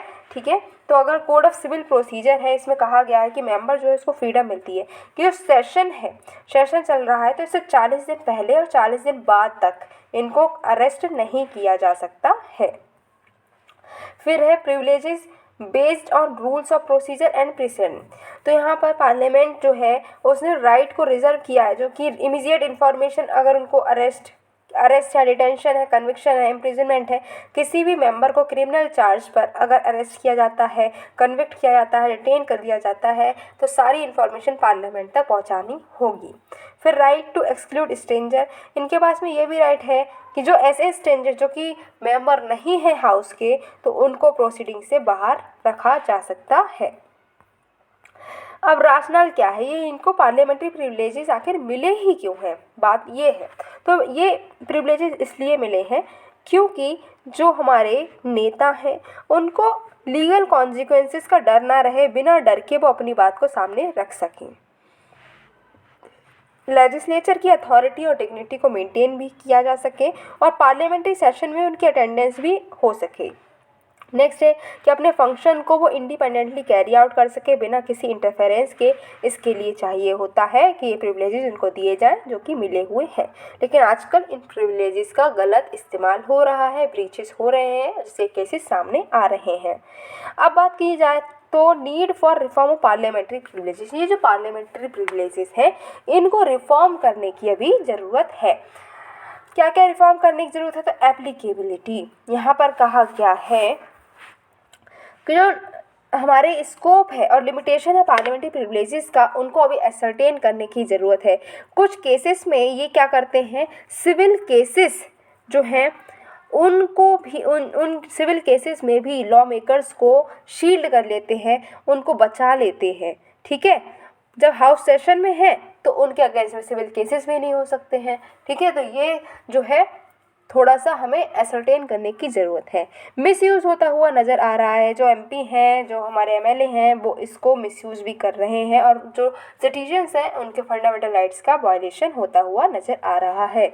ओवरसाइट की कमी देखने को मिल रही है, कोई क्लियर मैकेनिज्म नहीं है जिससे कि हम इनको जो हमारे जो मेंबर्स हैं उनको हम क्या कर सकें कि वो अपने पर्सनल यूज़ के लिए इन प्रिविलेजेस का यूज़ ना करें। तो इसके लिए इस चीज़ को रोकने के लिए हमारे पास में कोई भी प्रोसीजर नहीं है। अब अगर ये ब्रीच हो जाता है प्रिविलेजेस का, तो इसको कैसे डील किया जाए, इसके लिए कोई सेट प्रोसीजर भी नहीं है। नेचुरल जस्टिस के ये अगेंस्ट में है क्योंकि पॉलिटिशियंस जो हैं वो अपने खुद के केसेस को खुद ही जज कर रहे हैं, जो कि गलत है। ठीक, कॉन्स्टिट्यूशनलिज्म को भी ये वायलेट करते हुए नज़र आते हैं क्योंकि इसमें क्या किया गया है, हाउस को अनलिमिटेड पावर दी गई है कि जो ब्रीच है, तो ये ब्रीच हुई है या नहीं हुई है, ये डिसाइड करने के लिए अनलिमिटेड पावर किसके पास में है, उसी हाउस के पास में है। ये हुआ हमारा थर्ड टॉपिक कंप्लीट। अब हम फोर्थ टॉपिक को देखते हैं जो कि हमेशा ही चर्चा में बना रहता है। इस बार चर्चा में क्यों है इसको देखेंगे। तो अभी देखो, ये चर्चा में इसलिए है क्योंकि क्या हुआ है, पहले तो टॉपिक क्या है, टॉपिक है इंटर स्टेट वाटर डिस्प्यूट। देखो अलग अलग स्टेट्स बहुत लड़ती रहती हैं, कभी वो किसके लिए लड़ रही है, कभी बॉर्डर के लिए लड़ रही है, कभी कोई थोड़ी सी ज़मीन इधर आ गई है तो उसके लिए लड़ रही हैं, कभी उधर आ गई तो लड़ रही हैं, कभी पानी के लिए लड़ रही हैं, कभी रिवर वाटर के लिए लड़ रही हैं, कभी इरिगेशन के लिए लड़ रही हैं। तो इस तरीके से उनके बीच में झगड़ा मनमुटाव बना ही रहता है, राइट। तो यहाँ पर मनमुटाव क्यों है, तो यहाँ पर बात की जाए तो यहाँ पर है इंटर स्टेट वाटर डिस्प्यूट। मतलब क्या कि जो अलग अलग स्टेट्स हैं उनके बीच में क्या हो रहा है, आपस में डिस्प्यूट है पानी को लेकर। चर्चा में क्यों है, चर्चा में इसीलिए है क्योंकि जो यूनियन कैबिनेट है, यूनियन कैबिनेट जो है उसने अप्रूव किया है term of reference to Krishna water disputes tribunal, जो है वो रेफरेंस उन्होंने करी है। तो यहाँ पर क्या कहा गया है कि यूनियन कैबिनेट ने अप्रूव कर दिया है कि जो Krishna water dispute tribunal second है, इसको इन्होंने रेफरेंस दी है under the inter state river water dispute act 1956। क्या बात है, चलो समझते हैं। तो जो हमारा Krishna water dispute tribunal second है, वो कृष्णा का जो पानी है, कृष्णा रिवर का जो पानी है उसको डिस्ट्रीब्यूट करेगा। ठीक है, एलोकेट जो किया गया है अनडिवाइडेड आंध्र प्रदेश के लिए, अब वो क्या होगा, तेलंगाना और आंध्र प्रदेश में डिस्प्यूट होगा। देखो समझ लो क्या बात है। बात ये है कि जो पानी है कृष्णा रिवर का, कृष्णा रिवर जो है बहती हुई चली आ रही है। पहले क्या था, पहले आंध्र प्रदेश पूरा था, तेलंगाना भी आंध्र प्रदेश का ही पार्ट था। तो क्या था, आराम से पानी बह रहा था, आंध्र प्रदेश में बह रहा था, ठीक है। लेकिन अब हुआ ये कि तेलंगाना अलग हो गया है और आंध्र प्रदेश अलग हो गया है। अब वो तेलंगाना जो है वो कह रहा है कि भाई हमें पानी देना चाहिए ना, तो ये जो पानी है इसको सही से डिस्ट्रीब्यूट किया जाए कि हमें कितना मिलेगा इस कृष्णा रिवर का वाटर और आंध्र प्रदेश को कितना मिलेगा। तो इसके लिए ही एक ट्राइब्यूनल बनाई गई जिसको हम बोलते हैं Krishna water dispute tribunal second. और ये क्या करेगा, आंध्र प्रदेश और तेलंगाना के बीच में कृष्णा रिवर वाटर को डिस्ट्रीब्यूट करेगा। कृष्णा रिवर की अगर हम बात करें तो कृष्णा रिवर एक ईस्ट फ्लोइंग रिवर है जो कि महाबलेश्वर से ओरिजिनेट होती है महाराष्ट्र में, और ये बे ऑफ बंगाल में जाकर मर्ज होती है। कौन कौन सी स्टेट से ये गुजरती है? तो महाराष्ट्र, फिर उसके बाद में कर्नाटका, तेलंगाना एंड आंध्र प्रदेश। ठीक है। सुप्रीम कोर्ट ने क्रिटिसाइज़ किया है पंजाब गवर्नमेंट को भी, क्योंकि ये जो है सतलज यमुना लिंक बहुत ही जो सतलज यमुना लिंक कैनाल है बहुत धीरे धीरे कंस्ट्रक्ट कर रहा है, इसके लिए क्रिटिसिज्म झेलना इसको पड़ा है। और ये जो हमारे सुप्रीम कोर्ट है उसने सरकार से पूछा है कि एक सर्वे, सरकार को कहा है कि एक सर्वे किया जाना चाहिए। ठीक है। ये कैनाल को लेकर जो भी लैंड डेजिग्नेट की गई है तो उसमें कितना काम हो गया है, कितना नहीं हुआ है, इसके लिए भी एक सर्वे करने की बात की गई है। तो अगर हम सतलज यमुना लिंक की बात करें तो ये 214 किलोमीटर की लंबी कैनाल है जो कि रावी और ब्यास रिवर का पानी जो है उसको बांटेगी हरियाणा और पंजाब में। ठीक है। जिसमें पंजाब को 122 किलोमीटर की कैनाल मिलेगी और 92 किलोमीटर की कैनाल हरियाणा के पास रहेगी। ये 1966 में प्लान की गई थी जब हरियाणा जो है पंजाब से अलग हुआ था। जैसे अभी तेलंगाना और आंध्र प्रदेश की लड़ाई चली है, ऐसे ही जब हरियाणा पंजाब से अलग हुआ तो उसने कहा कि हमें पानी मिलना चाहिए, तब यहाँ पर ये प्लान आया था कि सतलज यमुना लिंक बनेगी। ठीक है। हरियाणा जो है उसने तो अपना स्ट्रेच बना लिया है, कनाल जो है हरियाणा में तो बनकर तैयार है 1980 में ही, लेकिन पंजाब जो है अभी भी इसको नहीं बना रहा है, अभी भी देरी कर रहा है। पंजाब कहता है कि पंजाब में कई सारे एरिया ऐसे हैं जो 2029 के बाद में सूख जाएंगे क्योंकि यहाँ ग्राउंड वाटर जो है वो एक्सप्लॉइट हो चुका है, तो हम यहाँ पर पानी नहीं देंगे। हरियाणा कहता है कि इसका सदर्न पार्ट जो है वो वाटर प्रॉब्लम अभी ही फेस कर रहा है तो इसको पानी मिलना चाहिए। इस तरीके से इन दोनों के बीच में अभी लड़ाई चल रही है। ठीक है। वो जो लिंक है कैनाल है वो भी नहीं बनाई जा रही है। अब बात करते हैं कृष्णा वाटर का डिस्प्यूट आखिर है क्या। तो 1969 की बात है, कृष्णा वाटर डिस्प्यूट ट्राइब्यूनल 1 जो है वो बनी थी अंडर दी जो हमारा state water enter state water dispute act है उसके अंडर, 1956 का जो एक्ट है उसके अंडर बनी थी। इसने जो है 2060,000 मिलियन क्यूबिक फीट का जो वाटर है कृष्णा वाटर का वो उसने क्या करा था, डिवाइड किया था, और 75% डिपेंडेबिलिटी पर 75% डिपेंडेबिलिटी जो है कैचमेंट की, इसका मतलब है कि 60,000 मिलियन मीट्रिक जो वाटर है, मिलियन क्यूबिक फीट वाटर जो है इसको रिलायबली हम एक्सट्रैक्ट कर सकते हैं इसके 75% एरिया से किसी भी टाइम में। ठीक है। तो ये होता है डिपेंडेबिलिटी का मतलब। फिर सेकेंड ट्राइब्यूनल है वो 2004 में बनी थी जिसमें कृष्णा वाटर जो है उसको हम 65% एरिया से ही निकाल पाएंगे, ये बात यहाँ पर कहा गया। 2014 में जब तेलंगाना बना तो आंध्र प्रदेश ने कहा कि तेलंगाना जो है उसको सेपरेट पार्टी की तरीके से इसमें इंक्लूड किया जाना चाहिए इस ट्रिब्यूनल में। ठीक है। और कहा गया कि कृष्णा वाटर जो है अब उसको कितना कितना पानी कैसे बांटा जाएगा। तो अभी तक तो 3 स्टेट में होता था, महाराष्ट्र, कर्नाटक और आंध्र प्रदेश में। अब कहा तेलंगाना को भी इसमें इंक्लूड किया जाए और 4 स्टेट में इसको बांटा जाए। लेकिन महाराष्ट्र और कर्नाटका जो है वो आपस में आर्ग्यू ये कर रहे हैं कि तेलंगाना जो है वो तो आंध्र प्रदेश को ही अलग करके बना है, इसीलिए जो पानी है वो आंध्र प्रदेश के शेयर से ही इसमें देना कम करना चाहिए, ये यहाँ पर बात की गई है। अब यहाँ पर हम देख लेते हैं कि जो ट्राइब्यूनल्स कब कब बनी है, कौन कौन सी बनी है। तो रावी एंड ब्यास की जो है वो एक बनी है। ठीक है। इसमें पंजाब, हरियाणा, राजस्थान है। फिर है नर्मदा वाटर डिस्प्यूट ट्राइब्यूनल बनी है जिसमें राजस्थान, मध्य प्रदेश, गुजरात और महाराष्ट्र इन्वॉल्व है। फिर है वसुंधरा वाटर डिस्प्यूट ट्राइब्यूनल बनी है जिसमें आंध्र प्रदेश एंड उड़ीसा इन्वॉल्व है।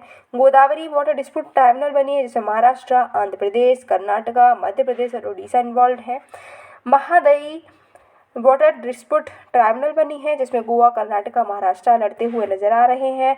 Krishna water dispute tribunal second जिसमें कर्नाटका, महाराष्ट्र, आंध्र प्रदेश हैं। फिर कावेरी वाटर डिस्प्यूट, ये तो हमेशा ही रहता है जिसमें 4 हैं, कौन, केरला, कर्नाटका, तमिलनाडु एंड पुडुचेरी। ठीक है। अब कौन से ऐसे फैक्टर्स हैं जिसकी वजह से ये जो अलग अलग स्टेट्स आपस में लड़ती रहती हैं पानी को लेकर? तो पहली बात तो ये है कि पानी का जो एक्सेस है वो असिमेट्रिक है। जब रिवर जो है वो फ्लो कर रही है अपनी बाउंड्रीज़ में, जो स्टेट की बाउंड्रीज़ पर जो रिवर फ्लो कर रही है, तो जो ऊपर वाला पार्ट है, ऊपर वाली स्टेट है, उसको तो फ़ायदा होता है। और इस वजह से क्या होता है कि एक असिमेट्री बनी रहती है। मान लो ये रिवर ऐसे से बह रही है, ये दो स्टेट है, एक ये स्टेट है, एक ये स्टेट है, ठीक है। तो ये स्टेट है, ये तो फ़ायदे में रही क्योंकि पानी इसमें हमेशा ज़्यादा होगा, यहाँ से बहती हुई जा रही है। धीरे धीरे रिवर का पानी कम होता जाएगा यहाँ पर आते आते, तो इसको लॉस रहता है, तो इस वजह से डिस्प्यूट होता है।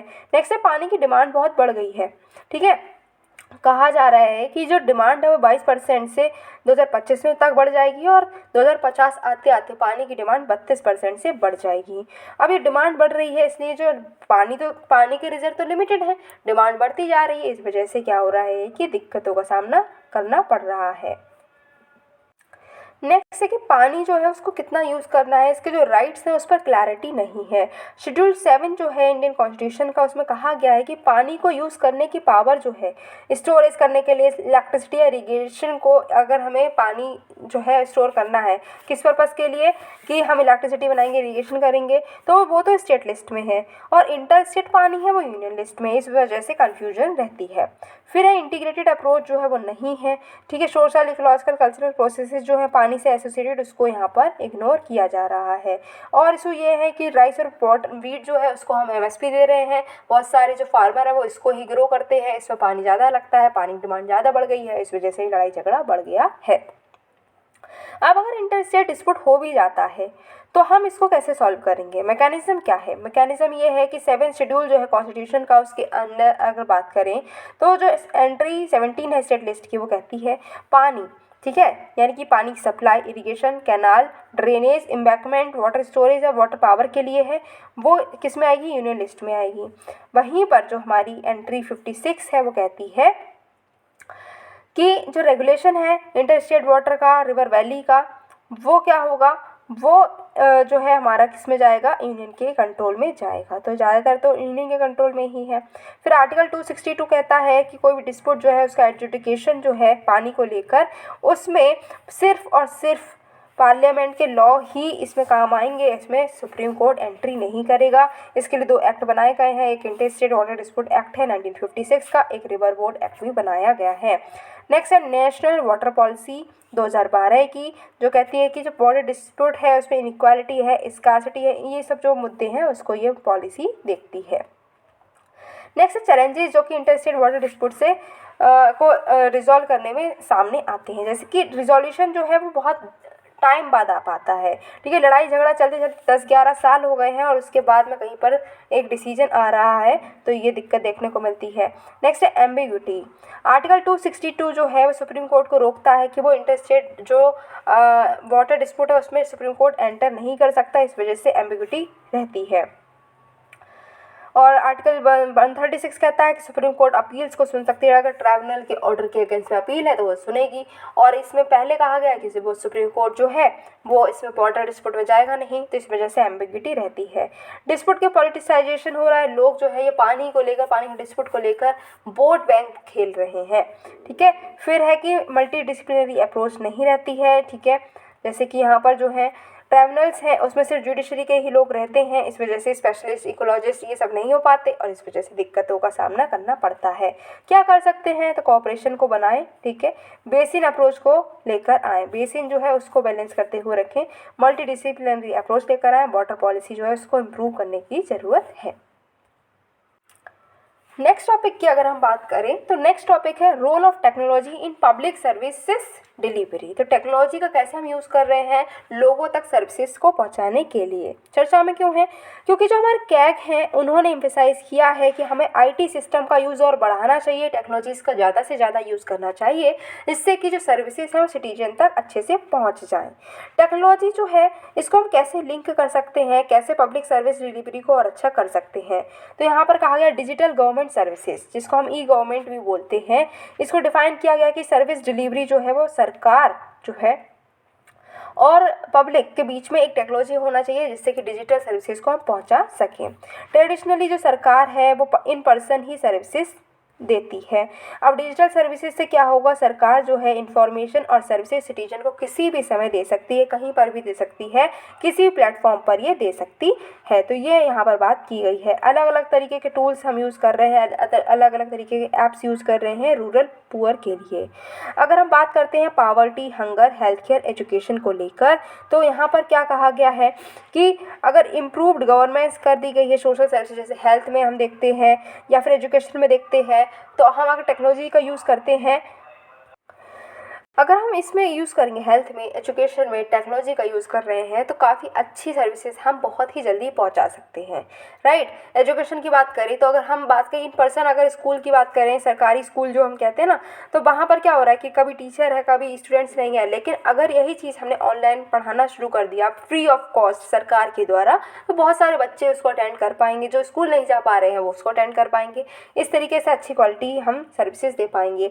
नेक्स्ट है कि अगर हम ई डिलीवरी देते हैं, इसका एक्सेस देते हैं, तो यहाँ पर कई सारी सर्विसेज की जो क्वालिटी है वो इम्प्रूव होती हुई नज़र आएगी, ट्रांसपेरेंसी बढ़ेगी और जो करप्शन है वो कम होता हुआ दिखेगा, इकोनॉमिक अपॉर्चुनिटीज़ बढ़ेगी, इससे लोगों की इनकम जो है वो भी बढ़ेगी, एक्सेस जो है सर्विसेज का वो और ज़्यादा बढ़ जाएगा। इससे जो पॉवर्टी है, हंगर है, हेल्थ है, एजुकेशन है, ये सब जो है, जो एजुकेशन है इम्प्रूव होगी, हंगर कम हो जाएगी, पॉवर्टी कम हो जाएगी, हेल्थ अच्छी हो जाएगी, ये सब काम हो सकते हैं।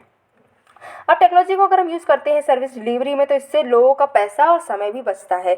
अब जैसे बात करें अगर बैंकिंग की, तो अगर हमें बैंक से पैसे निकालने जाना है तो 2-3 घंटे तो मान के चलो लंबी लाइन में लगना होगा, फिर निकालेंगे। वहीं पर अगर हमने ई सर्विसेज का यूज़ करके जो है ऑनलाइन ही पैसे निकाल लिए, तो क्या होगा कि काफ़ी कम समय में हमारा ये काम हो जाएगा, इससे हमारा टाइम बचेगा। नेक्स्ट है कि हमारी जो इफ़िशियंसी है गवर्नमेंट डिपार्टमेंट्स की, वो भी बढ़ेगी, क्योंकि यहाँ पर डिजिटल रिकॉर्ड्स ईजिली शेयर किए जा सकते हैं और रेफरेंसेस हमको अच्छे से मिल पाएंगे, ठीक है। नेक्स्ट है कि जो घोस्ट बेनिफिशरीज हैं, लीकेजेस है, वो भी एलिमिनेट होंगे। जो हम देखते हैं कि एक पर्सन है, उसके नाम पर 10-10 लोग पैसा निकाल ले रहे हैं, 10-10 लोग पेंशन ले रहे हैं, तो वो चीज़ नहीं हो पाएगी अगर यहाँ पर डिजिटल सब कुछ हो जाएगा, रिकॉर्ड्स मेंटेन रहेंगे, तो जिसके पेंशन वही लेगा, जिसका फंड वही लेगा, ठीक है। तो इससे जो लीकेजेस होते हैं वो भी कम होते हुए नजर आएंगे। इसके लिए हमने जो है आधार कार्ड को मनरेगा जॉब से भी कनेक्ट, जॉब कार्ड से भी कनेक्ट कर रखा है। नेक्स्ट से अकाउंटेबिलिटी बढ़ती हुई नजर आएगी, करप्शन भी कम होगा, क्योंकि हमने देखा कि जिसको पैसा चाहिए, जिसका पैसा उसको मिल रहा है, तो यहाँ पर करप्शन कम होता हुआ नजर आएगा, ठीक है। अलग अलग डेटा जो है अलग अलग सोर्सेज से उसको हम हार्नेस कर सकते हैं और उसका यूज़ कर सकते हैं पर्टिकुलर काम में। लेकिन ये टेक्नोलॉजिकल चैलेंजेस जो हैं, इसमें कई सारे चैलेंजेस भी आ रहे हैं। अगर हम टेक्नोलॉजी का यूज़ करते हुए सर्विसेज प्रोवाइड करते हैं, तो इसमें कई सारे चैलेंजेस भी हैं, जैसे कि डिजिटल डिवाइड देखने को मिल रहा है। मतलब क्या, मतलब यही है कि कुछ लोग पास में टेक्नोलॉजी है, कुछ के पास में नहीं है। वही ई बैंकिंग तो वही कर सकता है ना जिसके पास में इंटरनेट हो, जिसके पास में इंटरनेट है ही नहीं, वो ई बैंकिंग क्या कर सकता है, राइट। तो इस तरीके से ही बहुत सारे काम ऐसे हैं जो हम सिर्फ तभी कर पाएंगे जब हमारे पास में इंटरनेट है, तो इंटरनेट का यूज़ तभी कर पाएंगे जब हमारे पास में होगा। तो इससे डिजिटल डिवाइड देखने को मिलेगा। जिनके पास में होगा वो तो इस चीज़ का फ़ायदा उठाएंगे, पर जिसके पास में नहीं वो बेचारे रह जाएंगे। नेक्स्ट है स्किल्ड वर्कफोर्स भी नहीं है। अब जाकर मान लो कि हमने सबको इंटरनेट प्रोवाइड कर भी दिया और टेक्नोलॉजी का यूज़ हम कर रहे हैं सर्विसेज प्रोवाइड करने में, बट लोगों को जब चलाना ही नहीं आता है, फ़ोन चलाना आ रहा है ना, कंप्यूटर चलाना आ रहा है, तो वो कहाँ से एक्सेस कर पाएंगे। साइबर सिक्योरिटी का थ्रेट बन जाएगा। हम जब भी कुछ भी ऑनलाइन कर रहे हैं, इंटरनेट का यूज़ कर रहे हैं, तो हम जानते ही हैं कि हमेशा साइबर थ्रेट हमें लगा ही रहता है। डिजिटल इंफ्रास्ट्रक्चर जो है अभी इतना ज़्यादा नहीं है और इंटर ऑपरेटिबिलिटी की भी कमी देखने को मिलती है, ठीक है। क्या कर सकते हैं, तो हम कर ये सकते हैं कि डिजिटल लिटरेसी को बढ़ाएं, स्किल्ड वर्कफोर्स बढ़ाएं, लीगल फ्रेमवर्क लेकर आएँ जिससे कि जो डेटा है वो प्रोटेक्ट रहे, ठीक है। साइबर सिक्योरिटी को बढ़ाएं और साथ ही साथ में डिजिटल इंफ्रास्ट्रक्चर हमें क्रिएट करना पड़ेगा। Moving towards our next topic, जो कि बात करता है कंज्यूमर प्रोटेक्शन को लेकर। अब कंज्यूमर प्रोटेक्शन को लेकर क्या बात हो रही है, क्यों है चर्चा में, चलिए जानते हैं। चर्चा में इसलिए है क्योंकि अभी जो है फाइंडिंग्स से पता चला है कि जो पेंडेंसी है, कंज्यूमर कमीशन जो है उसमें जो केसेस है वो उनकी पेंडेंसी जो है वो कम होती हुई नज़र आई है, ठीक है। 2022 में ये जो है केसेस थे 5.55 लाख, ठीक है, इतने केसेस पेंडिंग पड़े हुए थे, जो कि अब 2023 के सितंबर तक 5.45 लाख हो गए। तो ज़्यादा कमी तो नहीं देखने को मिली है पेंडेंसी में, बट हाँ थोड़ी तो कमी हुई है। अब बात करें कंज्यूमर आखिर होता कौन है, तो कंज्यूमर प्रोटेक्शन एक्ट 2019 के अंडर अगर हम बात करते हैं तो कंज्यूमर वो पर्सन होता है जो कि किसी भी गुड्स को या फिर सर्विसेज को लेता है, ठीक है, जिसके लिए पैसा पे करता है या फिर प्रॉमिस करता है कि हम पे करेंगे, या फिर थोड़ा पे करता है, थोड़ा प्रॉमिस करता है कि हम बाद में पे कर देंगे, और उस गुड का, उस सर्विसेज का वो यूज़ करता है, ठीक है, तो वो होता है कंज्यूमर। ठीक, अब ये अप्लाई होता है ऑफलाइन या फिर ऑनलाइन, दोनों ही ट्रांजैक्शन में ये अप्लाई होता है। ऐसा नहीं है कि हमने जो है पर्सनली जाकर किसी शॉप से कोई सामान खरीदा और उसको यूज़ किया, पैसा पे किया, तो हम कह रहे हैं कि वो हम कंज्यूमर है। वही हमने अगर ऑनलाइन कोई भी सामान ऑर्डर कर दिया है, पैसा पेमेंट कर दिया है, उस सामान का यूज़ किया, तो हम उसके कस्टमर नहीं है, कंज्यूमर नहीं है। नहीं, हम ऑनलाइन हो या ऑफलाइन दोनों ही मोड पे अगर हम कोई सामान खरीद रहे हैं, उसका पेमेंट कर रहे हैं, तो हम कौन है, कंज्यूमर हैं। ठीक है, अब यहाँ पर बात की जाती है कंज्यूमर को लेकर कि कंज्यूमर के राइट क्या क्या हैं जो कंज्यूमर प्रोटेक्शन एक्ट में दिए गए हैं। तो यहाँ पर जो है 6 राइट देखने को मिलते हैं। Right to be informed, right to be heard, right to consumer education, right to safety, right to choose, right to redress. ठीक है, लेकिन सिर्फ राइट ही नहीं है हमारे पास में, हमें कुछ रिस्पॉन्सिबिलिटीज़ भी हैं। क्या क्या रिस्पॉन्सिबिलिटीज़ हैं कि हमको क्या करना है, कंप्लेंट अगर हमारी ग्रीवांस है, कोई कमी है, कोई हमें दुख है, कोई हमें परेशानी हुई है, तो हम उसकी कंप्लेंट जो है वो फाइल करेंगे, जो कि सही होनी चाहिए। ठीक है, कंज्यूमर्स जो हैं उनको क्वालिटी कॉन्शियस होना चाहिए। ऐसा नहीं है कि वो गए और सामान खरीद लाए लेकिन उनको क्वालिटी की कोई टेंशन है ही नहीं। ठीक है, एडवर्टाइजमेंट से ज़्यादा इफेक्ट नहीं होना है। जो कॉन्शियस कंज्यूमर हैं वो ऐसे नहीं अंधों की तरह गए सामान खरीद लाए, नहीं, उनको देखना, आँख खोल के सामान चेक करना है, फिर लेना है। ठीक है, फिर बिल की मांग ज़रूर करनी है। अपने राइट्स को जो है उनको हक दिए गए हैं, उनको वो एक्सरसाइज भी करेंगे, और कॉशन कंज्यूमर होने चाहिए, तभी ये उनके राइट और ये उनकी रिस्पॉन्सिबिलिटी है। कंज्यूमर प्रोटेक्शन की ज़रूरत क्या है, तो इन्फॉर्म्ड चॉइस। ठीक है, अब क्या हो रहा है कि जो डुप्लीकेट या फिर डिफेक्टिव प्रोडक्ट्स जो है उनकी सप्लाई बहुत बढ़ गई है, इसीलिए हमको चाहिए कि कंज्यूमर जो है उनको इन्फॉर्मेशन प्रोवाइड की जाए। फिर है कि जो मल प्रैक्टिसेस हैं उनको चेक करना है। ठीक है, अनफेयर ट्रेड प्रैक्टिसेस जैसे कि ब्लैक मार्केटिंग हो रही है, होल्डिंग हो रही है, ठीक है, मैनिपुलेट किया जा रहा है मार्केट प्राइसेस को, तो इससे बचाने के लिए भी ज़रूरत है कि कंज्यूमर प्रोटेक्शन होनी चाहिए। फिर है कि एडवर्टाइजमेंट काफ़ी ऐसी हो रही हैं जो कि मिसलीड करते हुए नज़र आ रही हैं, कंज्यूमर्स को इनकरेक्ट इन्फॉर्मेशन प्रोवाइड करी जा रही है, जिसके झांसे में आकर कंज्यूमर्स उस सामान को खरीद ले रहे हैं जो कि इन रियलिटी डिफेक्टिव होता है। तो इससे बचाने के लिए भी कंज्यूमर प्रोटेक्शन ज़रूरी है। नेक्स्ट है ग्रीवांस रिट्रेशल। ठीक है, तो उनकी जो ग्रीवांस है, जो परेशानी है हमारे कंज्यूमर को, उसको भी रिट्रेस करने की नीड है। Economic growth and competitiveness. ठीक है, इकोनॉमिक ग्रोथ बढ़ गई है, कंज्यूमर प्रोटेक्शन अगर होगा तो इससे हमारी मार्केट्स अच्छे से ग्रो करेंगी और इससे हमारी ग्रोथ होगी। ठीक है, कौन कौन से मेजर्स लिए गए हैं कंज्यूमर्स को प्रोटेक्ट करने के लिए, तो हम लेकर आए थे कंज्यूमर प्रोटेक्शन एक्ट 2019, जहां पर सेंट्रल कंज्यूमर प्रोटेक्शन अथॉरिटी बनाई गई है, जो कि अगर कंज्यूमर के राइट्स का हनन होता है तो उस केस को ये देखती है। नेक्स्ट है consumer protection jurisdiction of district commission, state commission and national commission rule आए हैं 2021 में, जो कि सिंपल, स्पीडी और इनएक्सपेंसिव रिड्रेसल देता है कंज्यूमर के डिस्प्यूट्स को लेकर। यहाँ पर 3 टियर की क्वासी जुडिशियल मशीनरी जो है नेशनल, स्टेट और डिस्ट्रिक्ट लेवल पर बनाई गई है। नेक्स्ट है कॉन्फोनेट प्रोजेक्ट। इसका मतलब क्या है कि computerisation and computer networking of consumer fora. ठीक है, ये जो हमारा एक्ट था 1986 का, उसके बैकड्रॉप में बनाई गई है। इसका एम है कि हमको क्या करना है, ऑपरेशनल इफिशिएंसी, कोऑर्डिनेशन, एक्सेसिबिलिटी, जो स्पीड है जुडिशियल एडमिनिस्ट्रेशन की, उसको बढ़ाना है। इंफॉर्मेशन कम्युनिकेशन टेक्नोलॉजी इंफ्रास्ट्रक्चर को बनाना है कंज्यूमर रिड्रेसल कमीशंस में। ठीक है, फिर है integrated grievance address mechanism portal.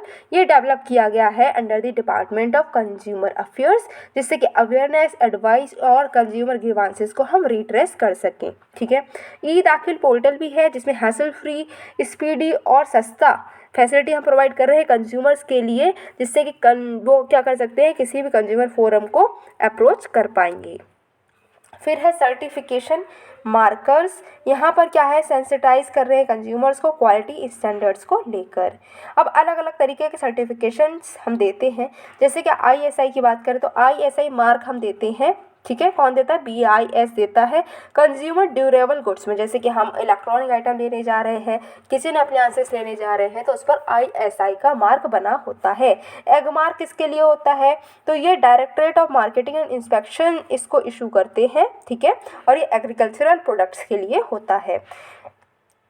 Hallmark की बात करें तो ये गोल्ड ज्वेलरी के लिए होता है। बुल मार्क 100% प्योर बुल के लिए होता है। इको मार्क जो है ये इन्वायरमेंटल फ्रेंडली गुड्स के लिए होता है। FPO मार्क जो है फूड प्रोडक्ट्स के लिए होता है। इंडिया ऑर्गेनिक जो है ये ऑर्गेनिकली फॉर्म्ड प्रोडक्ट्स के लिए होता है। लेकिन इसमें कुछ चैलेंजेस भी हैं, जो कंज्यूमर प्रोटेक्शन हम प्रोवाइड कर रहे हैं इसमें कुछ चैलेंजेस हैं, जैसे कि केसेस जो हैं उनकी पेंडेंसी बहुत बढ़ती हुई जा रही है, ठीक है। नेक्स्ट है कि वैकेंसीज देखने को मिल रही हैं। अब यहाँ पर क्या है, इंफ्रास्ट्रक्चर की कमी है, मैन पावर की कमी है कंज्यूमर फोरम्स में, तो किसको न्याय, कहाँ का न्याय कैसे मिलेगा, राइट। फिर है इशू ऑफ क्लैरिटी। अब रूल्स और पावर में भी जो है क्लैरिटी नहीं है, किसको क्या करना है यही नहीं पता है सेंट्रल कंज्यूमर प्रोटेक्शन अथॉरिटी में। राइट्स वर्सेस ड्यूटीज़ देखने को मिल जा रही हैं, ठीक है। जो हमारा एक्ट है वो कंज्यूमर ड्यूटी और रिस्पॉन्सिबिलिटी को एक्सक्लूसिवली नहीं बता रहा है कि ये आपकी ड्यूटी है, ये आपकी रिस्पॉन्सिबिलिटी है, दोनों चीज़ें मिला दी हैं, जिस वजह से भी टेंशन थोड़ी सी बढ़ गई है। फिर अगर बात करें वे फॉरवर्ड की, तो एडवर्टाइजमेंट्स जो हमारी सरकार है वो एडवर्टाइजमेंट्स को क्या करे, रेगुलेट करे, ठीक है, कि जो इन्फॉर्मेशन मिल रही है एडवर्टाइजमेंट में वो क्या सही है या नहीं। सेफ्टी और क्वालिटी मेंटेन करके रखनी है, अवेयरनेस बढ़ानी है, लोगों को बताना है उनके रोल्स क्या है, रिस्पॉन्सिबिलिटी क्या है। साथ ही साथ में जो हमारी बॉडी है सेंट्रल कंज्यूमर प्रोटेक्शन अथॉरिटी, उसके जो लोग हैं काम कर रहे हैं उनको भी उनके रोल और रिस्पॉन्सिबिलिटी बताने होंगे और लोगों को उनकी ड्यूटीज़ समझानी होंगी। Moving towards our next topic जो कि है scheduled tribes and other traditional forest dwellers recognition of forest act rights act 2006, ठीक है। क्यों है चर्चा में, चर्चा में इसलिए है क्योंकि ये रिपोर्ट किया गया है कि जो स्टेट्स हैं उन्होंने क्या किया, 40% का जो लैंड क्लेम था फॉरेस्ट राइट एक्ट के अंडर उसको रिजेक्ट कर दिया है, ठीक है। तो ये फॉरेस्ट राइट एक्ट क्या है इसको समझते हैं। 2006 का ये एक्ट है। इसको इनेक्ट करने से पहले जो पहले के एक्ट थे जो और दूसरे एक्ट थे वो सिम्बायोटिक रिलेशनशिप है, जो हमारी शेड्यूल्ड ट्राइब्स हैं जो फॉरेस्ट में रहती हैं उनका जंगलों से उनका एक अच्छा रिश्ता है, सिम्बायोटिक रिश्ता है। जंगलों को उन ट्राइब्स की ज़रूरत है और ट्राइब्स को उन जंगलों की ज़रूरत है। ये जो रिश्ता है इसको नहीं समझते थे, लेकिन जो फॉरेस्ट राइट एक्ट 2006 है इसने इस रिश्ते को समझा है, ठीक है। अच्छा, जो शेड्यूल 3 है वो क्या कहता है, वो रिकॉग्नाइज करता है कि जो जंगलों में रहने वाली ट्राइब्स हैं और दूसरे ट्रेडिशनल फॉरेस्ट ड्वेलर्स हैं वो क्या करेंगे, उस फॉरेस्ट लैंड में रहेंगे, उसको होल्ड करेंगे, ठीक है, और वहाँ पर अपनी जो जीवन यापन है वो कर सकते हैं। कौन कौन से राइट्स हैं सेक्शन 3 के अंडर इन लोगों को दिए गए हैं, वो लोग जो जंगलों में रह रहे हैं, सदियों से चली आ रहे हैं, उनका कुल जो है वो उसी में रह रहा है, उनकी पूरी डायनेस्टीज उसी में रह रही हैं। तो ये जो है कौन से लोग हैं उनको क्या क्या हक दिए गए हैं। तो पहला है इंडिविजुअल फॉरेस्ट राइट्स दिए गए हैं कि वहाँ पर क्या है कि फॉरेस्ट लैंड पर को होल्ड भी करेंगे ये लोग और उस पर रहेंगे भी, इंडिविजुअल या फिर कॉमन ऑक्यूपेशन भी कर सकते हैं, ठीक है। फिर कम्युनिटी का भी राइट है। कम्युनिटी का राइट ये है कि जितने भी कस्टमरी और ट्रेडिशनल राइट्स है फॉरेस्ट ड्वेलिंग कम्युनिटीज़ के वो उनको वहाँ पर दिए गए हैं। इस एक्ट की अगर हम सिग्निफिकेंस की बात करें तो ये लीगल राइट देता है, जो फॉरेस्ट में रहने वाली जो ट्राइब्स हैं उनको उनकी ज़मीन पर लीगल राइट देता है, ठीक है। जो डिस्प्लेस्ड कम्युनिटीज़ हैं उनको भी हक प्रोवाइड कराता है, कम्युनिटी राइट्स भी देता है, ठीक है। राइट्स देता है डेवलपमेंटल एक्टिविटीज़ के ऊपर, ठीक है। डेवलपमेंटल एक्टिविटीज़ और अगर राइट्स है तो इसमें राइट्स जो है उनको ज़्यादा माना जाएगा। फिर इंटेलेक्चुअल प्रॉपर्टी का भी राइट इनको प्रोवाइड किया गया है, ठीक है। फिर कम्युनिटी फॉरेस्ट रिसोर्स मैनेजमेंट के भी राइट्स हैं कि ओनरशिप के राइट हैं, ठीक है, कि कलेक्ट कर सकते हैं जो माइनर प्रोडक्ट है फॉरेस्ट के उनको ये कलेक्ट भी कर सकते हैं, उसको बेच भी सकते हैं, ठीक है, और यूज़ भी कर सकते हैं। नोडल एजेंसी कौन सी है, तो यहाँ पर स्टेट गवर्नमेंट जो है वो इसको इम्प्लीमेंट करते हुए नज़र आती हैं। ग्राम सभा के रोल की अगर हम बात करें तो ग्राम सभा एक ऐसी अथॉरिटी है जो कि किस तरीके की इंडिविजुअल है फॉरेस्ट राइट जो है उनको अगर राइट को इनिशिएट कराना है तो ग्राम सभा ही इसको इनिशिएट कराएगी। ठीक है। लैंड टाइटल्स की अगर हम बात करें तो ये एक्ट जो है ये रिकॉग्नाइज करता है जो इंडिविजुअल है, फैमिली है, कम्युनिटी के जो लैंड है उस पर उसके हक को क्या करता है, रिकॉग्नाइज करता है। कहता है कि 4 हेक्टेयर से ज़्यादा लैंड नहीं मिलेगी। ठीक है। जो लैंड टाइटल दिया जाता है वो लीगल टाइटल होता है। ठीक है। लेकिन ये ट्रांसफरेबल नहीं होता है। ये ऐसा है कि ये अगर पिता हैं तो इनके बेटे को ही ये राइट मिलेगा, इनके बेटे को मिलेगा, ऐसा नहीं है किसी तीसरे पर्सन को बेच सकते हैं, ट्रांसफ़र नहीं कर सकते हैं, बेच नहीं सकते हैं ये राइट को। ठीक है। जो फॉरेस्ट लैंड है उसको किसी और पर्पज़ के लिए भी यहाँ पर यूज़ किया जा सकता है, जैसे कि स्कूल या फिर हॉस्पिटल या फिर आंगनवाड़ी सेंटर बनाने के लिए। यहाँ पर बात करें तो 3 टियर का अप्रूवल लेना होगा। सबसे पहले अगर आपको उस ज़मीन पर हक चाहिए है तो पहले ग्राम सभा जो है वहाँ की उससे क्या करना होगा, वेरीफाई कराना होगा क्लेम जो है अपना। एग्रीव्ड पर्सन है वो अगर ग्राम सभा जो है उसने उसके हक को मना कर दिया कि नहीं उसको हक नहीं मिलेगा उसका, तो यहाँ पर जो सब डिवीज़न लेवल कमेटी बनी है वहाँ पर पिटीशन डाल सकता है। ठीक है। अब जो सब डिवीज़न जो हमारी लेवल की कमेटी है उसका डिसीजन भी उसको पसंद नहीं आया तो वो डिस्ट्रिक्ट लेवल कमेटी पर अपनी पिटीशन डाल सकता है और जो डिस्ट्रिक्ट लेवल कमेटी है उसका डिसीजन फाइनल और बाइंडिंग होगा। शेड्यूल्ड एरियाज़ की बात करें तो जो शेड्यूल्ड एरिया आर्टिकल 244 में हमारे कॉन्स्टिट्यूशन में है वही शेड्यूल्ड एरिया यहाँ पर मान्य होंगे। फॉरेस्ट एरिया जो प्रोटेक्टेड एरिया जैसे कि national park, wild life sanctuary, tiger reserve, वहाँ पर भी ये राइट जो है वो मान्य होंगे। डंगरिया कोंद आदिवासी जो हैं उन्होंने इन राइट्स को 2013 में यूज़ किया और उन्होंने अपने जो सेक्रेड लैंड्स थे नियमगिरी फॉरेस्ट उड़ीसा के उसको इन्होंने बचाया। फिर Orissa mining corporation versus union of India में सुप्रीम कोर्ट ने कहा कि जो ग्राम सभा है वो प्रोजेक्ट के बारे में सब कुछ डिसीजन लेंगी। फिर कंसर्न्स क्या हैं, कंसर्न्स की अगर हम बात करें तो लैंड क्लेम्स रिलेटेड कंसर्न्स क्या हैं कि जो प्रूफ नहीं है, प्रूफ का जो डॉक्यूमेंट है वो इन लोगों के पास में नहीं है। ठीक है। एडिक्वेट कोई डॉक्यूमेंट एविडेंस इनका नहीं है कि ये लैंड उनकी ही है। ठीक है। तो यहाँ पर कहा गया है कि लगभग जो है प्राइमरली वो 2005 से पहले से ही उस लैंड पर रहते हों, बोनाफाइड लाइवलीहुड नीड्स उनकी वहाँ से होनी चाहिए तब उनको वो राइट मिलेगा, जो कि वो कभी कभी प्रूफ नहीं कर पाते। फिर इनकन्सिस्टेंसी देखने को मिलती है कि जितना उन्होंने क्लेम किया है और कितना उनको मिल रहा है उसमें इनकन्सिस्टेंसी देखने को मिलती है। फिर अवेयरनेस ही नहीं है, लोगों को पता ही नहीं है इस चीज़ के बारे में, क्योंकि देखो यहाँ पर हो क्या रहा है कि ग्राम सभा इसको इनिशिएट करती है इस क्लेम को, लेकिन उनको खुद ही अवेयरनेस नहीं है कि कैसे इन चीज़ से डील किया जाए। ठीक है। फिर है बात की जाए कि एक एनालिसिस की गई जम्मू कश्मीर में, तो यहाँ पर कहा गया कि लगभग 92% से ज़्यादा जो क्लेम्स हैं वो नहीं मिल पाए हैं क्योंकि ग्राम सभा ने ही उन क्लेम्स को डिक्लाइन कर दिया है। लोकल जो है वो इलिटरेट हैं, दूर दराज जगह पर रह रहे हैं, उनको पता ही नहीं है कि क्लेम्स को फाइल कैसे करना है। दूसरे कंसर्न्स क्या हैं, तो फॉरेस्ट लैंड इंक्रोचमेंट होती जा रही है, ग्राम सभा जो है वो मिसयूज़ कर रही है और क्या कर रही है, इस एरिया को दूसरे काम के लिए जो है दे रही है, इस लैंड को दूसरे कामों में लगा रही है ग्राम सभा। फिर है कि इनके प्रोविजंस जो है उनको वायलेट होता हुआ दिख रहा है। ठीक है। ग्राम जो पंचायत बॉडी हैं या फिर जेएफएम कमिटीज़ के नाम पर जो है टाइटल्स इशू कर दिए जा रहे हैं। साथ ही साथ में कोऑर्डिनेशन देखने की कमी देखने को मिल रही है, कोऑर्डिनेशन भी यहाँ पर कम ही देखने को मिल रहा है। फॉरेस्ट और वाइल्ड लाइफ जो है वो डिस्ट्रक्ट होती हुए जा रही हैं। क्या कर सकते हैं हम, तो हम यहाँ पर डायरेक्टिव्स देंगे, स्टेट्स को इशू कर सकते हैं, स्टेट गवर्नमेंट से लर्निंग्स ले सकते हैं, अवेयरनेस क्रिएट करेंगे, ग्राम सभा की कैपेसिटी बिल्डिंग करेंगे। तो ये सब तो हो गई हमारी बड़ी बड़ी न्यूज़। अब देखते हैं जो न्यूज़ इन शॉर्ट्स हैं उनको कवर करते हैं और इसके बाद में हमारा जो आज का सेशन है वो ख़त्म होगा। अच्छा, न्यूज़ इन शॉर्ट्स की बात करें तो unlawful association under UAPA 1967 act. तो मिनिस्ट्री ऑफ होम अफेयर्स ने कहा है कि Jammu and Kashmir democratic freedom party है, ये एक अनलॉफुल एसोसिएशन है। अब कहा जाता है कि ये जो अनलॉफुल एसोसिएशन है तो ये किस एक्ट के अंडर इनको कहा गया है कि अनलॉफुल एसोसिएशन है, तो हमारी जो मिनिस्ट्री ऑफ होम अफेयर्स ने कहा कि ये एक अनलॉफुल एसोसिएशन है, कैसे, under the unlawful activities prevention act. ठीक है, 1967।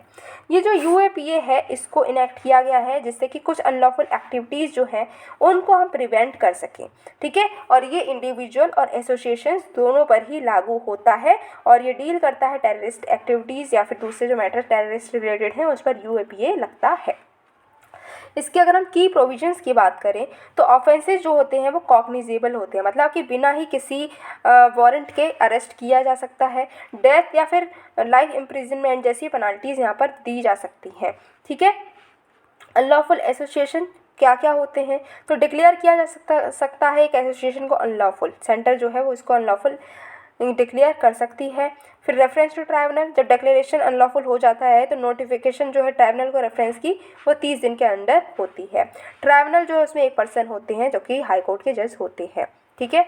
टेररिस्ट एक्ट क्या है, तो इसमें कहा गया है कि कोई भी एक्ट जो कि यूनिटी, इंटीग्रिटी, सिक्योरिटी, सॉवरेनिटी जो हमारी इंडिया की है उसको अगर थ्रेटन करता है तो वो एक्ट टेररिस्ट एक्ट है। या फिर लोगों के अंदर टेरर स्ट्राइक कर देता है, किसी फॉरेन कंट्री में क्या करता है, लोगों को डरा धमका रहा है तो उसको टेररिस्ट एक्ट कहेंगे। इनके जो प्रोसीड्स होते हैं टेररिज्म के बहुत सारे फॉरफीचर कर लिए जाते हैं। नेक्स्ट है online registration of first information report, मतलब कि FIR को ऑनलाइन रजिस्टर हम करा सकते हैं। 282nd रिपोर्ट जो है जिसका टाइटल है amendment in section 154 of code of criminal procedure 1973 for enabling online registration of FIR, ये जो रिपोर्ट है ये सबमिट की है 22nd लॉ कमीशन ने ministry of law and justice के लिए। सेक्शन 154 जो है CRPC का वो कहता है कैसे FIR जो है वो हम कैसे कमिट करेंगे, तो कैसे जो फर्स्ट इन्फॉर्मेशन है किसी कमीशन को लेकर वो कॉग्निजेबल ऑफेंस की वो रिकॉर्ड होगी। कॉग्निजेबल ऑफेंस जो होते हैं जिनमें हम अरेस्ट कर सकते हैं विदाउट वारंट, तो उनकी FIR कैसे जो है रिकॉर्ड होगी ये इसमें बताया जाता है। रिकमेंडेशन क्या है, तो FIR जो है ये इनेबल करी जाती है फेज्ड मैनर में। FIR जो है इसका रजिस्ट्रेशन परमिटेड है सारे कॉग्निजेबल ऑफेंसेस के लिए जहाँ पर एक्यूज्ड जो है वो अननोन है, ठीक है, और जिसमें पनिशमेंट 3 साल से ज़्यादा है। अगर कोई एक्यूज्ड अननोन है और कॉग्निजेबल ऑफेंस है तो यहाँ पर FIR हो सकती है, और अगर कोई एक्यूज्ड जाना पहचाना है और पनिशमेंट 3 साल तक की है तो यहाँ पर उसको कर सकते हैं FIR, ठीक है। स्टेट्स जो है उनके पास में पावर है कि वो इस लिस्ट ऑफेंसेस की लिस्ट को बढ़ा सकती हैं।